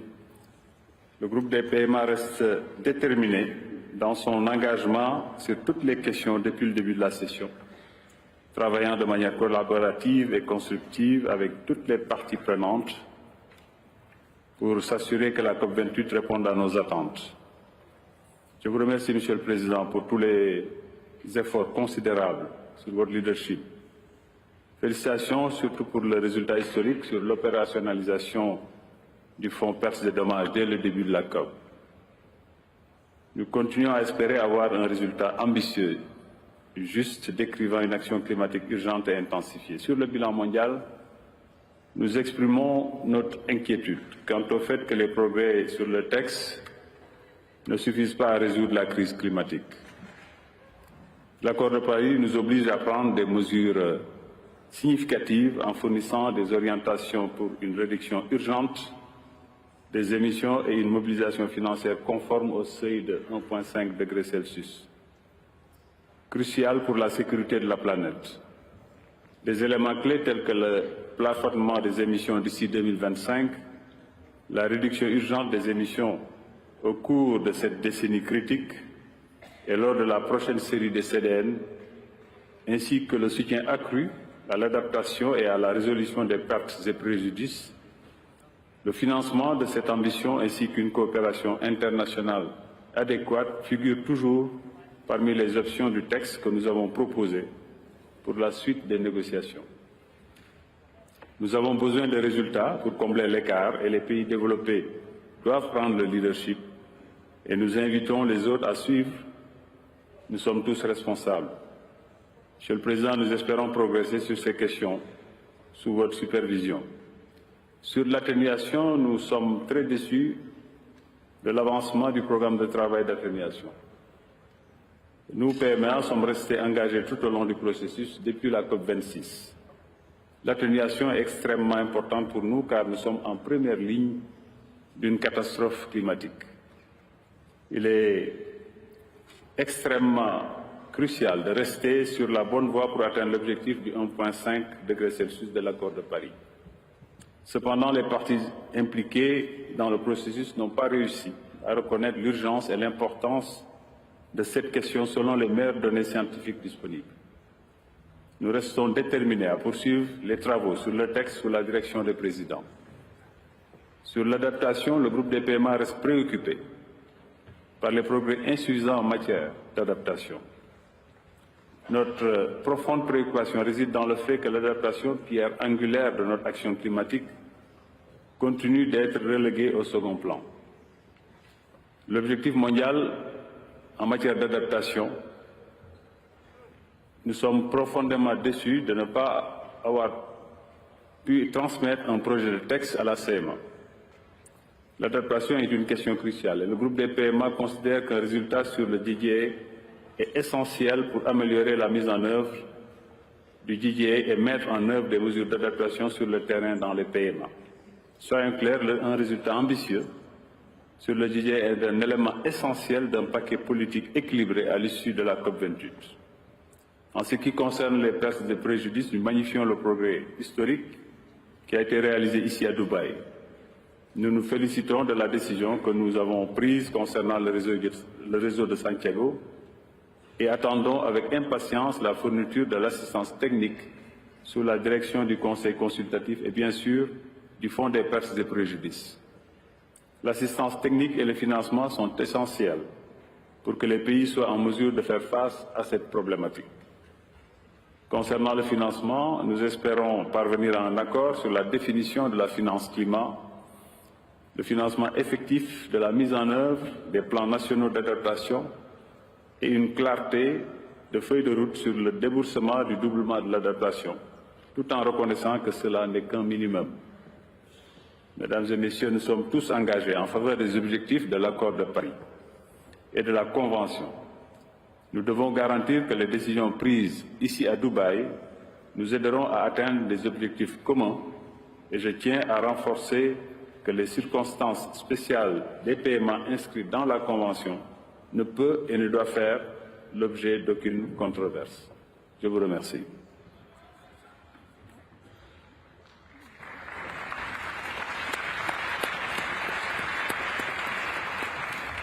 Thank you, Senegal. May I invite Chile to take the floor. Chile, you have the floor. Right. Thank you, Mr. President. First of all, I would like to say that we align ourselves with the intervention by Cuba on behalf of G77 and Guatemala on behalf of ILAC. I wanted to take the floor to support previous intervention and to underline the important moment that we are at this COP. Although on some aspects negotiations have been slow, it is very critical that we come together and provide a credible answer to the world. And as you said and know, the expectations are high. And this is at the same level at the climate crisis that we're going through. Remember that this year is certainly going to be the hottest year on record, and that we will most likely be very close to 1.5 this year. So in order for the COP to be the course correction that we need, a couple of things need to be tackled successfully. One, on phasing out fossil fuels, because no transition will be successful if we don't tackle the core of the issue. This is the only way to keep 1.5 within reach. Second, on a robust global goal on adaptation that is actionable in response to the daily challenge of many countries and communities that are facing the consequences of climate change. We need to build a resilient world. Three, the COP must provide concrete progress and means of implementation, including the technology implementation program. And four, we cannot forget that the transition has to be fair and inclusive, and we have a chance to design a just transition work program. We expect to see all of these aspects in the GST, as this is the main vehicle to communicate to the world that we have come to Dubai to achieve success. Thank you.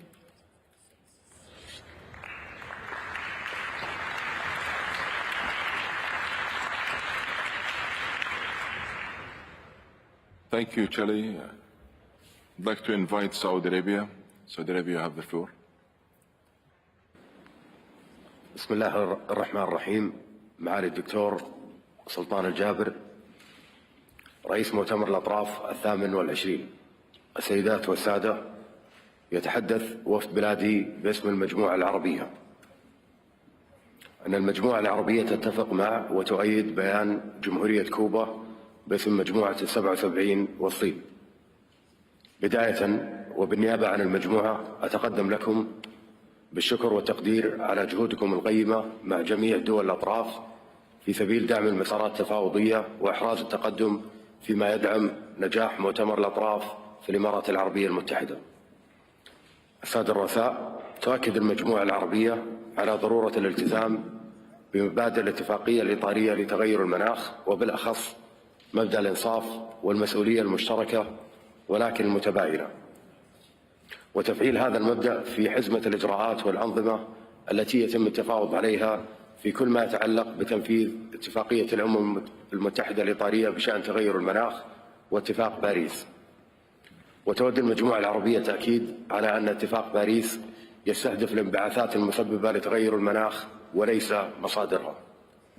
السادة الرؤساء، بما يتعلق بمواضيع التكيف، لا يزال عملنا على إطار الهدف العالمي للتكيف بعيدا عن الانتهاء، وعلينا التكاتف سويا والعمل معا للوصول لإطار متكامل وخارطة الطريق للهدف العالمي للتكيف في مؤتمر الأطراف 28. وتود المجموعة التأكيد على أن التكيف يشكل تحديا عالميا يواجه الجميع وله أبعاد إقليمية ودولية، والاستجابة لهذا التحدي تختلف بناء على الظروف الوطنية والاحتياجات والأولويات لكل دولة. كما ترى المجموعة العربية أهمية برنامج التخفيف وتدعم تقدم العمل فيه حسب ما تم الاتفاق عليه في شرم الشيخ، الذي نص على عدم وضع أهداف جديدة أو فرض ما يتعارض مع سيادة الدول، وأن يتوافق بشكل كلي مع ما تضمنت اتفاقية الأمم المتحدة الإطارية بشأن تغير المناخ واتفاق باريس، وعدم الخروج عن بنود تلك الاتفاقيات، وخاصة من خلال تفعيل مبادئ الإنصاف والمسؤوليات المشتركة ولكن المتباينة. معالي الرئيس، تؤكد المجموعة العربية أن تخفيف الآثار الاجتماعية والاقتصادية لتدابير الاستجابة على قمة أولويات البلدان النامية التي تعمل على تحقيق أهداف التنمية المستدامة وضمان النمو والازدهار الاقتصادي.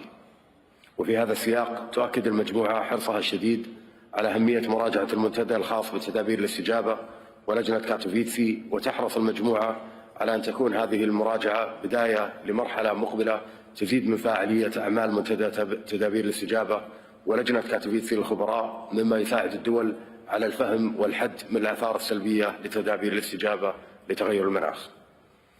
السيد الرئيس، تتطلع المجموعة العربية إلى استكمال عملية الجرد العالمي الشامل الأول على أن تكون عملية الجرد متوازنة وتغطي التكيف والخسائر والأضرار والتخفيف وتدابير الاستجابة ووسائل التنفيذ، وأن تعزز نتائج عملية الجرد العالمي تطبيق مبادئ الإنصاف والمسؤوليات المشتركة ولكن المتباينة، وأن تشير بشفافية إلى جوانب التوافق والاختلاف مع جميع عناصر التنمية المستدامة والحد من الفقر، وأن تقدم حلولا شمولية تأخذ بعين الاعتبار الآثار الاجتماعية والاقتصادية وتؤدي إلى نتائج تزيد الثقة في التعاون الدولي.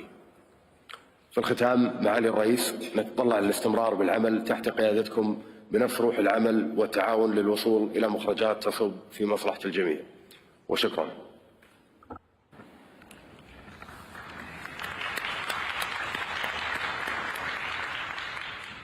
Thank you, Saudi Arabia. I'd like to invite Philippines to take the floor. Philippines, you have the floor. Excellencies, colleagues, at the outset, allow me to commend the exceptional leadership of this COP presidency. This opening of COP28 presents another opportunity for us to work together, show that multilateralism works in the spirit of compromise and consensus, unity and solidarity towards our collective success in this COP. With only a few days left for COP28, we must remain optimistic. We must continue to engage in the negotiations in the most constructive manner, most specifically on the work on the global goal on adaptation and the conclusion of the first global stocktake.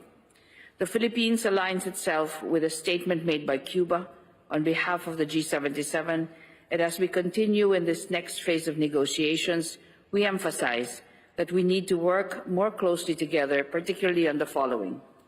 On global stocktake, in further enhancing our building blocks into GST outcomes that are useful for all, an outcome that is able to inform our work in enhancing climate action and support and international cooperation across all pillars of the Convention and the Paris Agreement, and move faster to achieve the goals of the Paris Agreement and the ultimate objective of the Convention. Our work must signal efforts anchored on the principles of common but differentiated responsibilities and respective capabilities, climate justice and equity in light of the best available science, including the IPCC, and the different national circumstances. On the global goal on adaptation, we must remind ourselves that it is during this COP28 that the GGA framework of action must be adopted. This is the framework that will guide our long-term transformational and incremental adaptation efforts, which are urgently needed across communities and sectors such as agriculture. The GGA framework will also guide the activities that emphasize how we can catalyze the implementation and support for adaptation.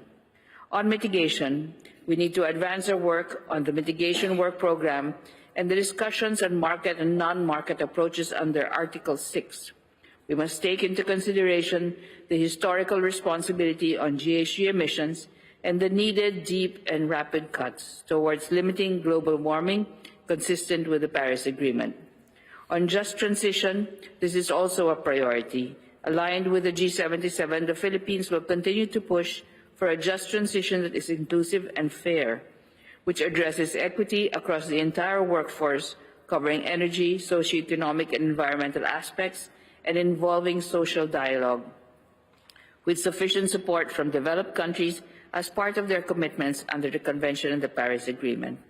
At the core of our work, we need to ensure that we have an enabling environment that drives climate resiliency, low carbon, and sustainable development.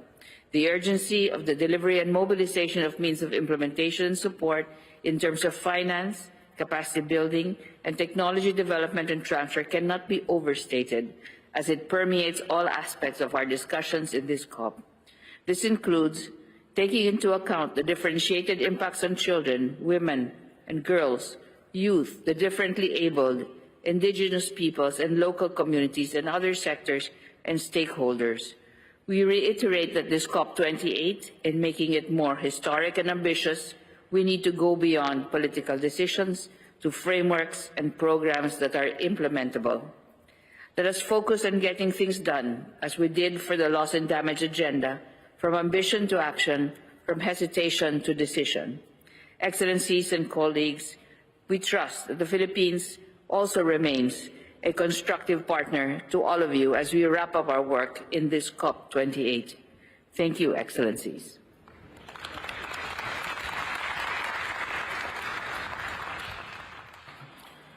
Thank you. I'd like to invite Colombia. Colombia, you have the floor. Thank you, Mr. President. First, say that this statement supports as well the Q1 statement made on behalf of G77 and also the statement made by Guatemala on behalf of ILAC. We are here to evaluate, based on the global stock take, what is our trajectory to achieve the goals of the Paris Agreement. There is science-based evidence enough to say that our trajectories are not going right now to stabilize the climate to 1.5 Celsius. 1.5 Celsius is not a goal. It is an environmental limit and is already a disaster. It will change the conditions in which we live forever. The UN Environment Programme, in its production gap report, has clearly stated, as well as the IPCC 6 report, that the burning of fossil fuels is responsible for 86% of emissions. Thus, the answer that as a multilateral system we need to give our citizens, and especially the most vulnerable ones, is to reduce the burning, production, extraction of fossil fuels. If we want to be serious about stating that we will stabilize the climate at 1.5 Celsius. However, although under the Paris Agreement and these COPs, we have set targets to reduce emissions, when we see the top 20 producers of fossil fuels, their plans are to double the production. This will take us in 2030 to an increase of 460% of coal extraction, 29% of oil, 82% of gas, compared to what we will need to be consistent with the 1.5. In this situation, adaptation will not be possible. We will overpass the carbon budget, and we will be moving to a world of loss and damage. Adaptation is possible at a limit of 1.5. Beyond that, we will be counting loss and damage. Thus, based on this global stocktake, which is our duty to evaluate and take seriously, based on science reports and the UN system that we all finance are part of, Colombia respectfully wants to invite the parties to commit to the phasing out of fossil fuels and to commit to the 2030 goal of reduction of emissions. Unabated fossil fuels could be something we can talk about after 2030. But if we don't achieve the 2030 window, we cannot say to the generations that were already born in this century that the climate will be stabilized at 1.5 Celsius. The adaptation goals should be released at this COP. We want to invite that we agree on a universal right to early warning systems for all the global population. This could not be only financed to the most vulnerable countries. This is now, with the situation that we have, a right for all. Unworryingly, countries like Colombia, which is the 5th largest exporter of coal, which our economy depends on the export of oil and coal, and who want to make this economic transition, because this is not about only an energy matrix transition. It's an economic transition that will require clear economic rules, are finding ourselves to be punished by the financial system and the economic system, rather than having incentives to move forward with this political will. Our access to capital is becoming more expensive. Our decision to stop exploration has created nervousness in the market. We are threatened to downgrade our qualification in the global credit system, and we are strangled with debt.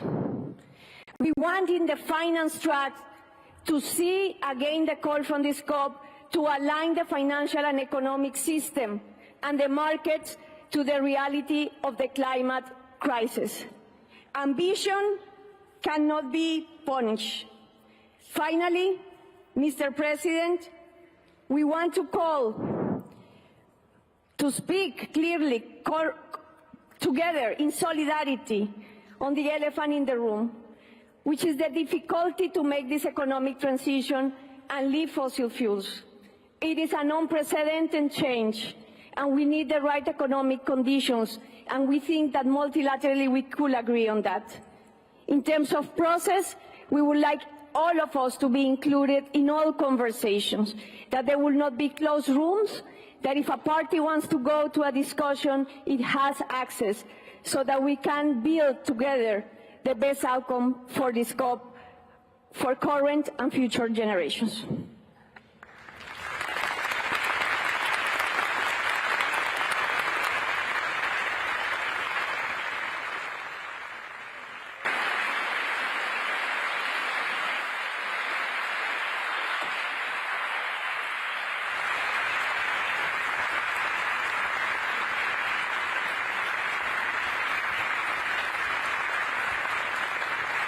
Thank you.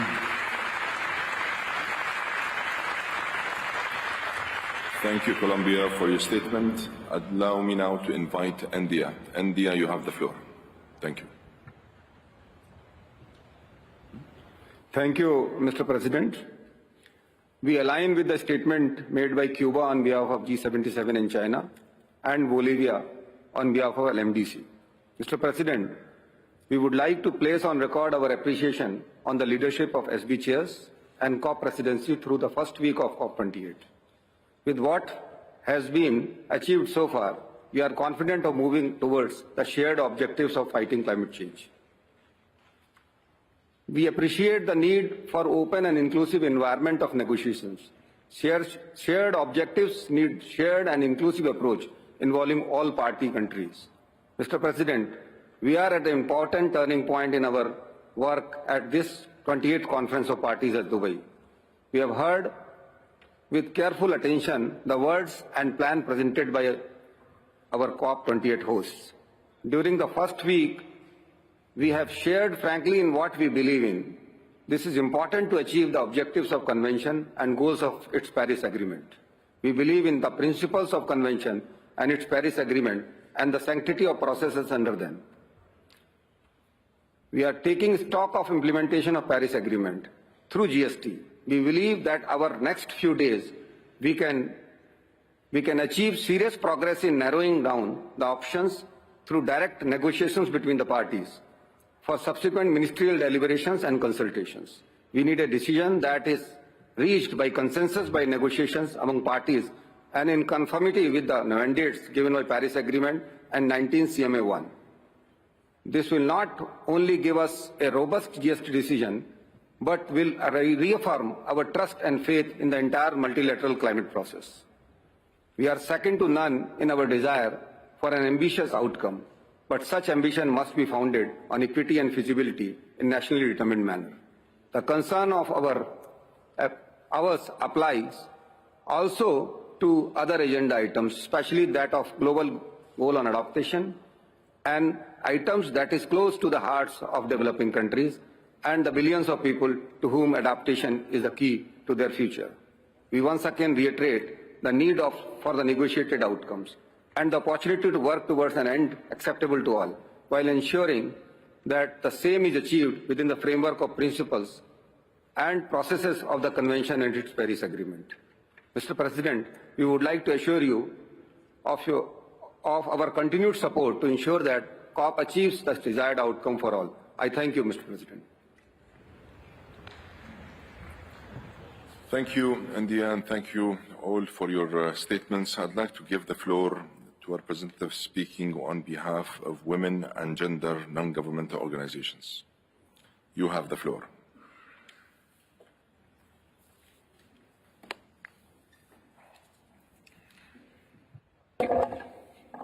Thank you very much, Mr. President. Parties, my name is Mwanahamisi Singano, and I'm speaking on behalf of Women and Gender Constituency. As the constituency, we shared some of the sentiments in the closing plenary, and as we have said, we really call for centering of human rights, the rights of indigenous people, and the gender equality across all the outcome of these negotiations. We know and we want to emphasize that human rights are non-negotiable. The lack of progress on adaptation and SB is hugely concerning. Communities around the world, including women, children, the elderly, people with a disability, and indigenous people, suffer the first and potentially the worst impact of climate change. They are in urgent need of adaptation action and you fulfilling your pledges of doubling adaptation finance to help them survive and, more importantly, thrive the rapid changing environment. When it comes to GST parties, we want to remind you that the success of this COP will be measured on the outcome of the global stocktake. The decision that must commit parties to the full phase out of fossil fuel, scaling up the quality and quantity of public finance, which is grant-based and gender-responsive finance, but also scaling up generation and use of gender disaggregated data and analysis. And more importantly, the GST outcome must send a strong guidance to ensure that the gender-responsive NDC are being communicated in the next round. With everything that we have heard, we join in solidarity with our partner here to demand a permanent ceasefire now, end to fossil fuels with just a transition, fast, fair, full-funded, feminist, and forever. Thank you.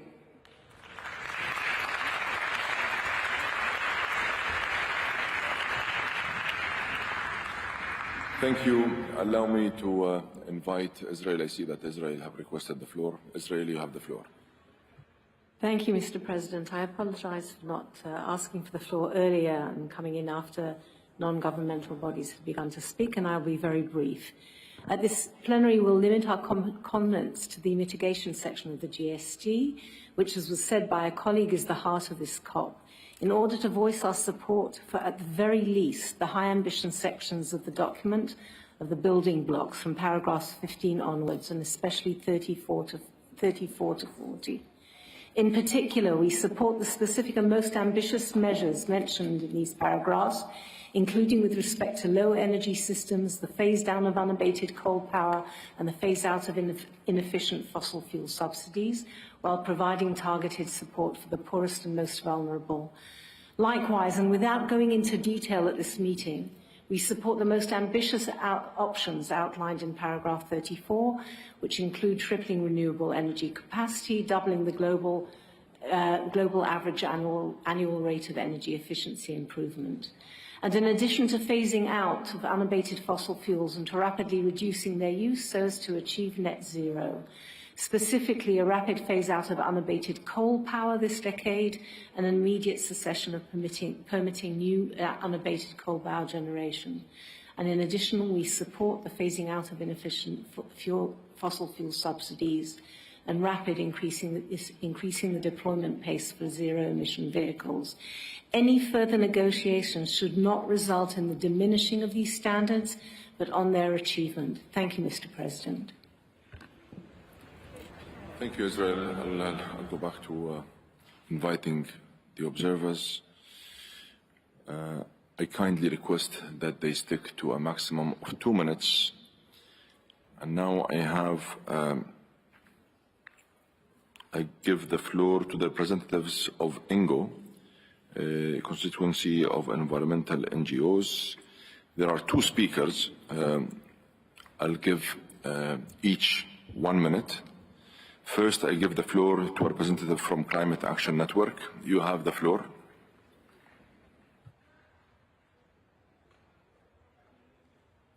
Thank you, President and co-chairs. I'm Pratishtha Singh, speaking on behalf of the Climate Action Network. This COP has a rare and historic opportunity to chart a pathway to a fossil-free era. Do not waste it. This week, leaders must secure an agreement on a full, fast, fair, and funded phase-out of fossil fuels in line with 1.5 degree and addressing the needs of developing countries. The global stocktake must include strong guidelines for the next NDCs in line with 1.5 trajectories and connect to finance adaptation and mitigation work streams. We are concerned that we will leave this COP with no outcome on adaptation or adaptation finance. This would be a failure. We call on parties to pull up their sleeves and deliver on adaptation. The Just Transition Work Programme should deliver the most ambitious options in the text and cannot be reduced to yet another talk shop. President, pretending to do climate action while striking out equity, justice, and human rights is not an option. It is time to deliver. Ceasefire now, end fossil fuels with just transition, fast, fair, and forever. Thank you.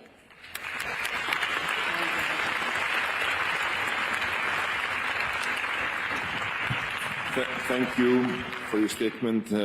Next, I give the floor to a representative from Demand Climate Justice. You have the floor. 1 minute, please. Thank you. Thank you very much, Mr. President, co-chairs.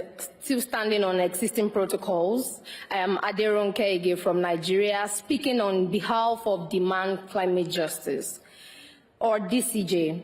DCJ wants governments across to know we have high expectations for the outcomes of a Dubai decision, including equity and CBDR must not only be defended, but actually operationalized in GST outcomes, and whatever ways forward to inform all future NDCs, especially developed countries who are still not doing their fair share, yet claim to be climate leaders.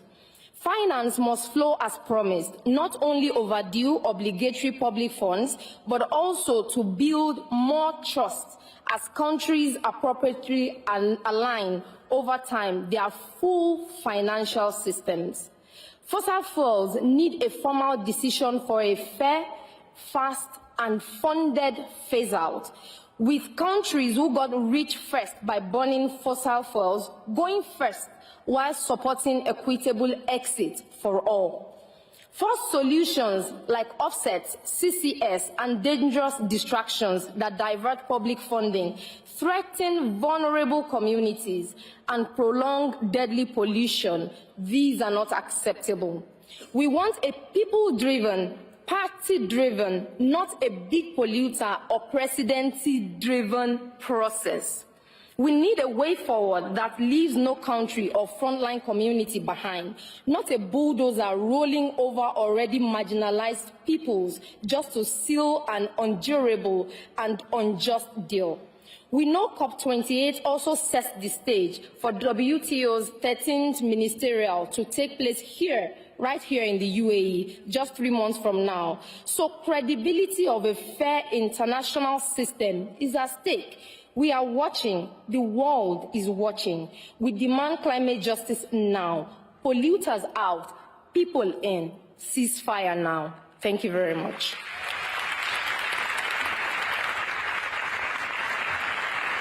Thank you. Thank you for your statement. Allow me please to remind you for the 1 minute cap, please. I'd like now to give the floor to a representative speaking on behalf of farmers, a constituency of farmers, non-governmental organizations. You have the floor. Thank you, Mr. President. Your Excellencies and conference participants, my name is A.G. Kawamura, one of several active farmers representing the farmers' constituency.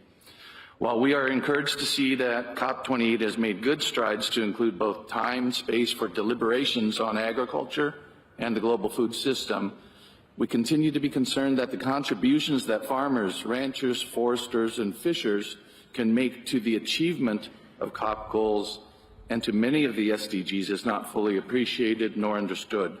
Indeed, the SDGs cannot be accomplished if agriculture is doing poorly on our planet. However, while global farmers of all sizes pursue their seasonal harvests and continue their transition to more sustainable and resilient practices, we need support and assistance from this body and other UN platforms. We need civil society groups and the private sector also to support and assist us in our progress and transition. The farmers' constituency encourages the delegations to engage with a renewed sense of urgency, recognizing that the timeline to build more climate-smart and resilient global food systems cannot wait for a perfect plan. We need progress, not more discussion. After all, successful agriculture sustains civilization, and a reliable food supply is essential for humanity to be able to live on Earth. Agriculture, in all of its many dimensions and forms, produces that supply day after day against a long list of challenges, climatic disruptions, and poor policy by those with good intentions, but often poor understanding. We are not actors on the stage of humanity. Farmers build the stage that allows humanity to exist and act out the tragedy, drama, or enlightenment of our existence. Thank you. Thank you. Thank you for your statement. I'd like to give the floor to a representative speaking on behalf of local governments and municipal authorities. You have the floor.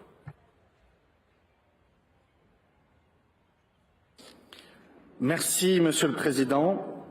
Je m'appelle Vincent Chauvet, je suis le maire d'Autun en France et membre du Comité européen des régions, l'institution de l'Union européenne qui représente les villes et régions. Je m'exprime aujourd'hui au nom de la circonscription des gouvernements locaux et autorités municipales.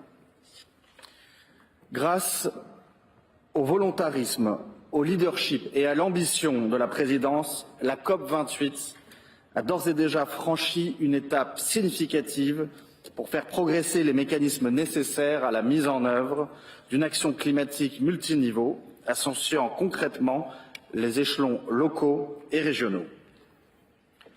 En particulier, l'initiative CMP, Coalition for High Ambition Multilevel Partnerships, soutenue à ce jour par 66 pays, ainsi que la réunion ministérielle sur l'urbanisation et le changement climatique, sont des marqueurs forts, très forts, de la volonté d'inclure réellement l'échelon local et régional. Cette volonté doit maintenant être inscrite explicitement dans le texte de la décision finale de la COP28, ainsi que dans le bilan global. Il faut une référence directe à la nécessité pour les États d'associer activement et d'inclure effectivement les échelons locaux et régionaux dans l'élaboration des prochaines CDN attendues pour 2025. Nous appelons donc l'ensemble des États, en particulier les 66 signataires de l'initiative CMP, à inscrire cette exigence de manière claire et explicite dans les textes et à soutenir ainsi l'ambition de la présidence pour une action climatique multiniveau. Je vous remercie.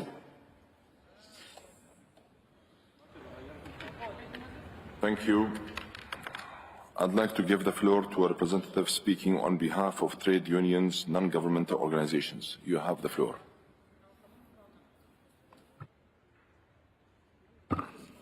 Thank you, Mr. Chair.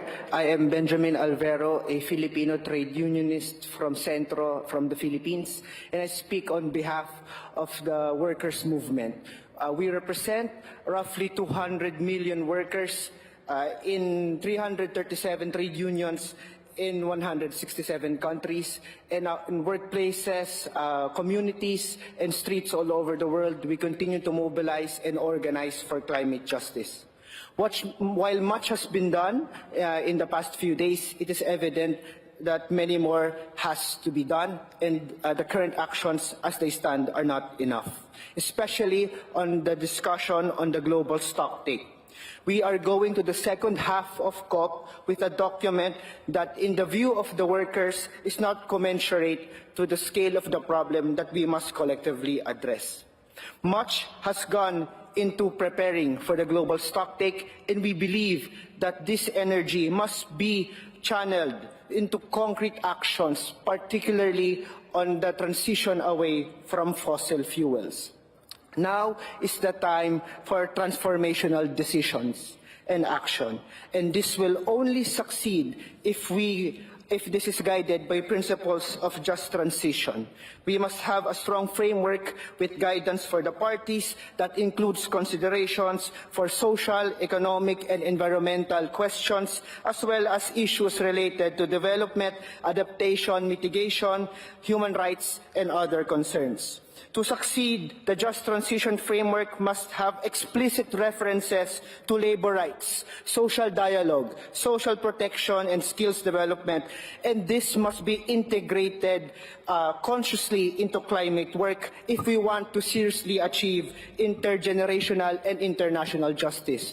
Without the active participation of workers in the decision-making and in the implementation of our climate justice initiatives, then we risk failing humanity at this crucial crossroads of our time. Thank you very much.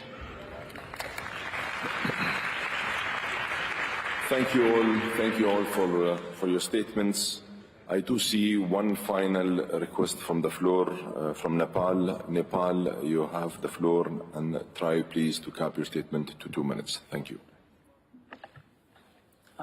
Thank you, Chair. Excellencies, allow me to express my gratitude for the accomplishment over the past week, notably the establishment of the Loss and Damage Fund and the announced pledges. I also commend the chairs of the subsidiary bodies and endorse the COP28 President's plan, assuring our delegation's full support for a successful COP in Dubai. Your Excellency, in the recent visit of the United Nations Secretary General to Nepal, standing at the base camp of Mountain Everest, the Secretary General emphasized the critical need for ambitious action. He called upon the world to collectively strive for a temperature rise limit to 1.5 degrees and to end of the fossil fuel era. Considering the rapid retreat of glaciers and the devastating impacts of climate catastrophe on our communities, we came to this COP with high hope and expectation to address the root cause of the climate crisis. We hope for a decisive commitment to emissions reduction in line with 1.5 degrees Celsius here in Dubai. In the remaining few days, we also have to make ambitious decisions in setting the targets on adaptation through global goal of adaptation framework and provide guidance on simplifying the access of climate finance. Please assure me delegation full support for the successful outcome. Thank you. Thank you, Chair.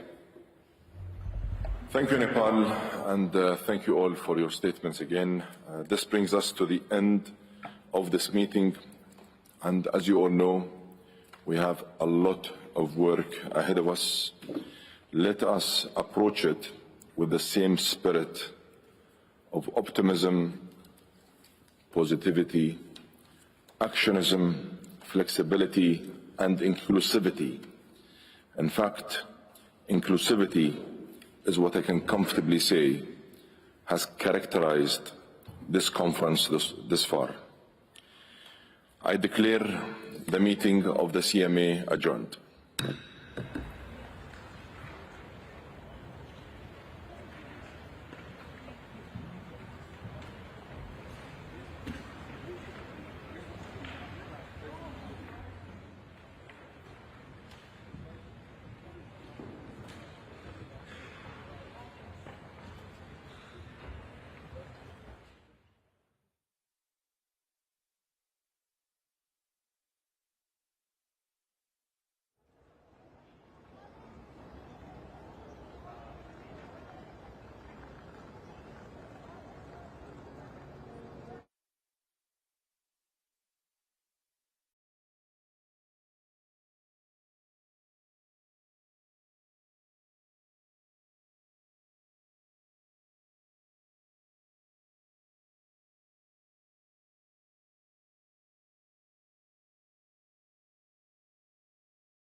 assez...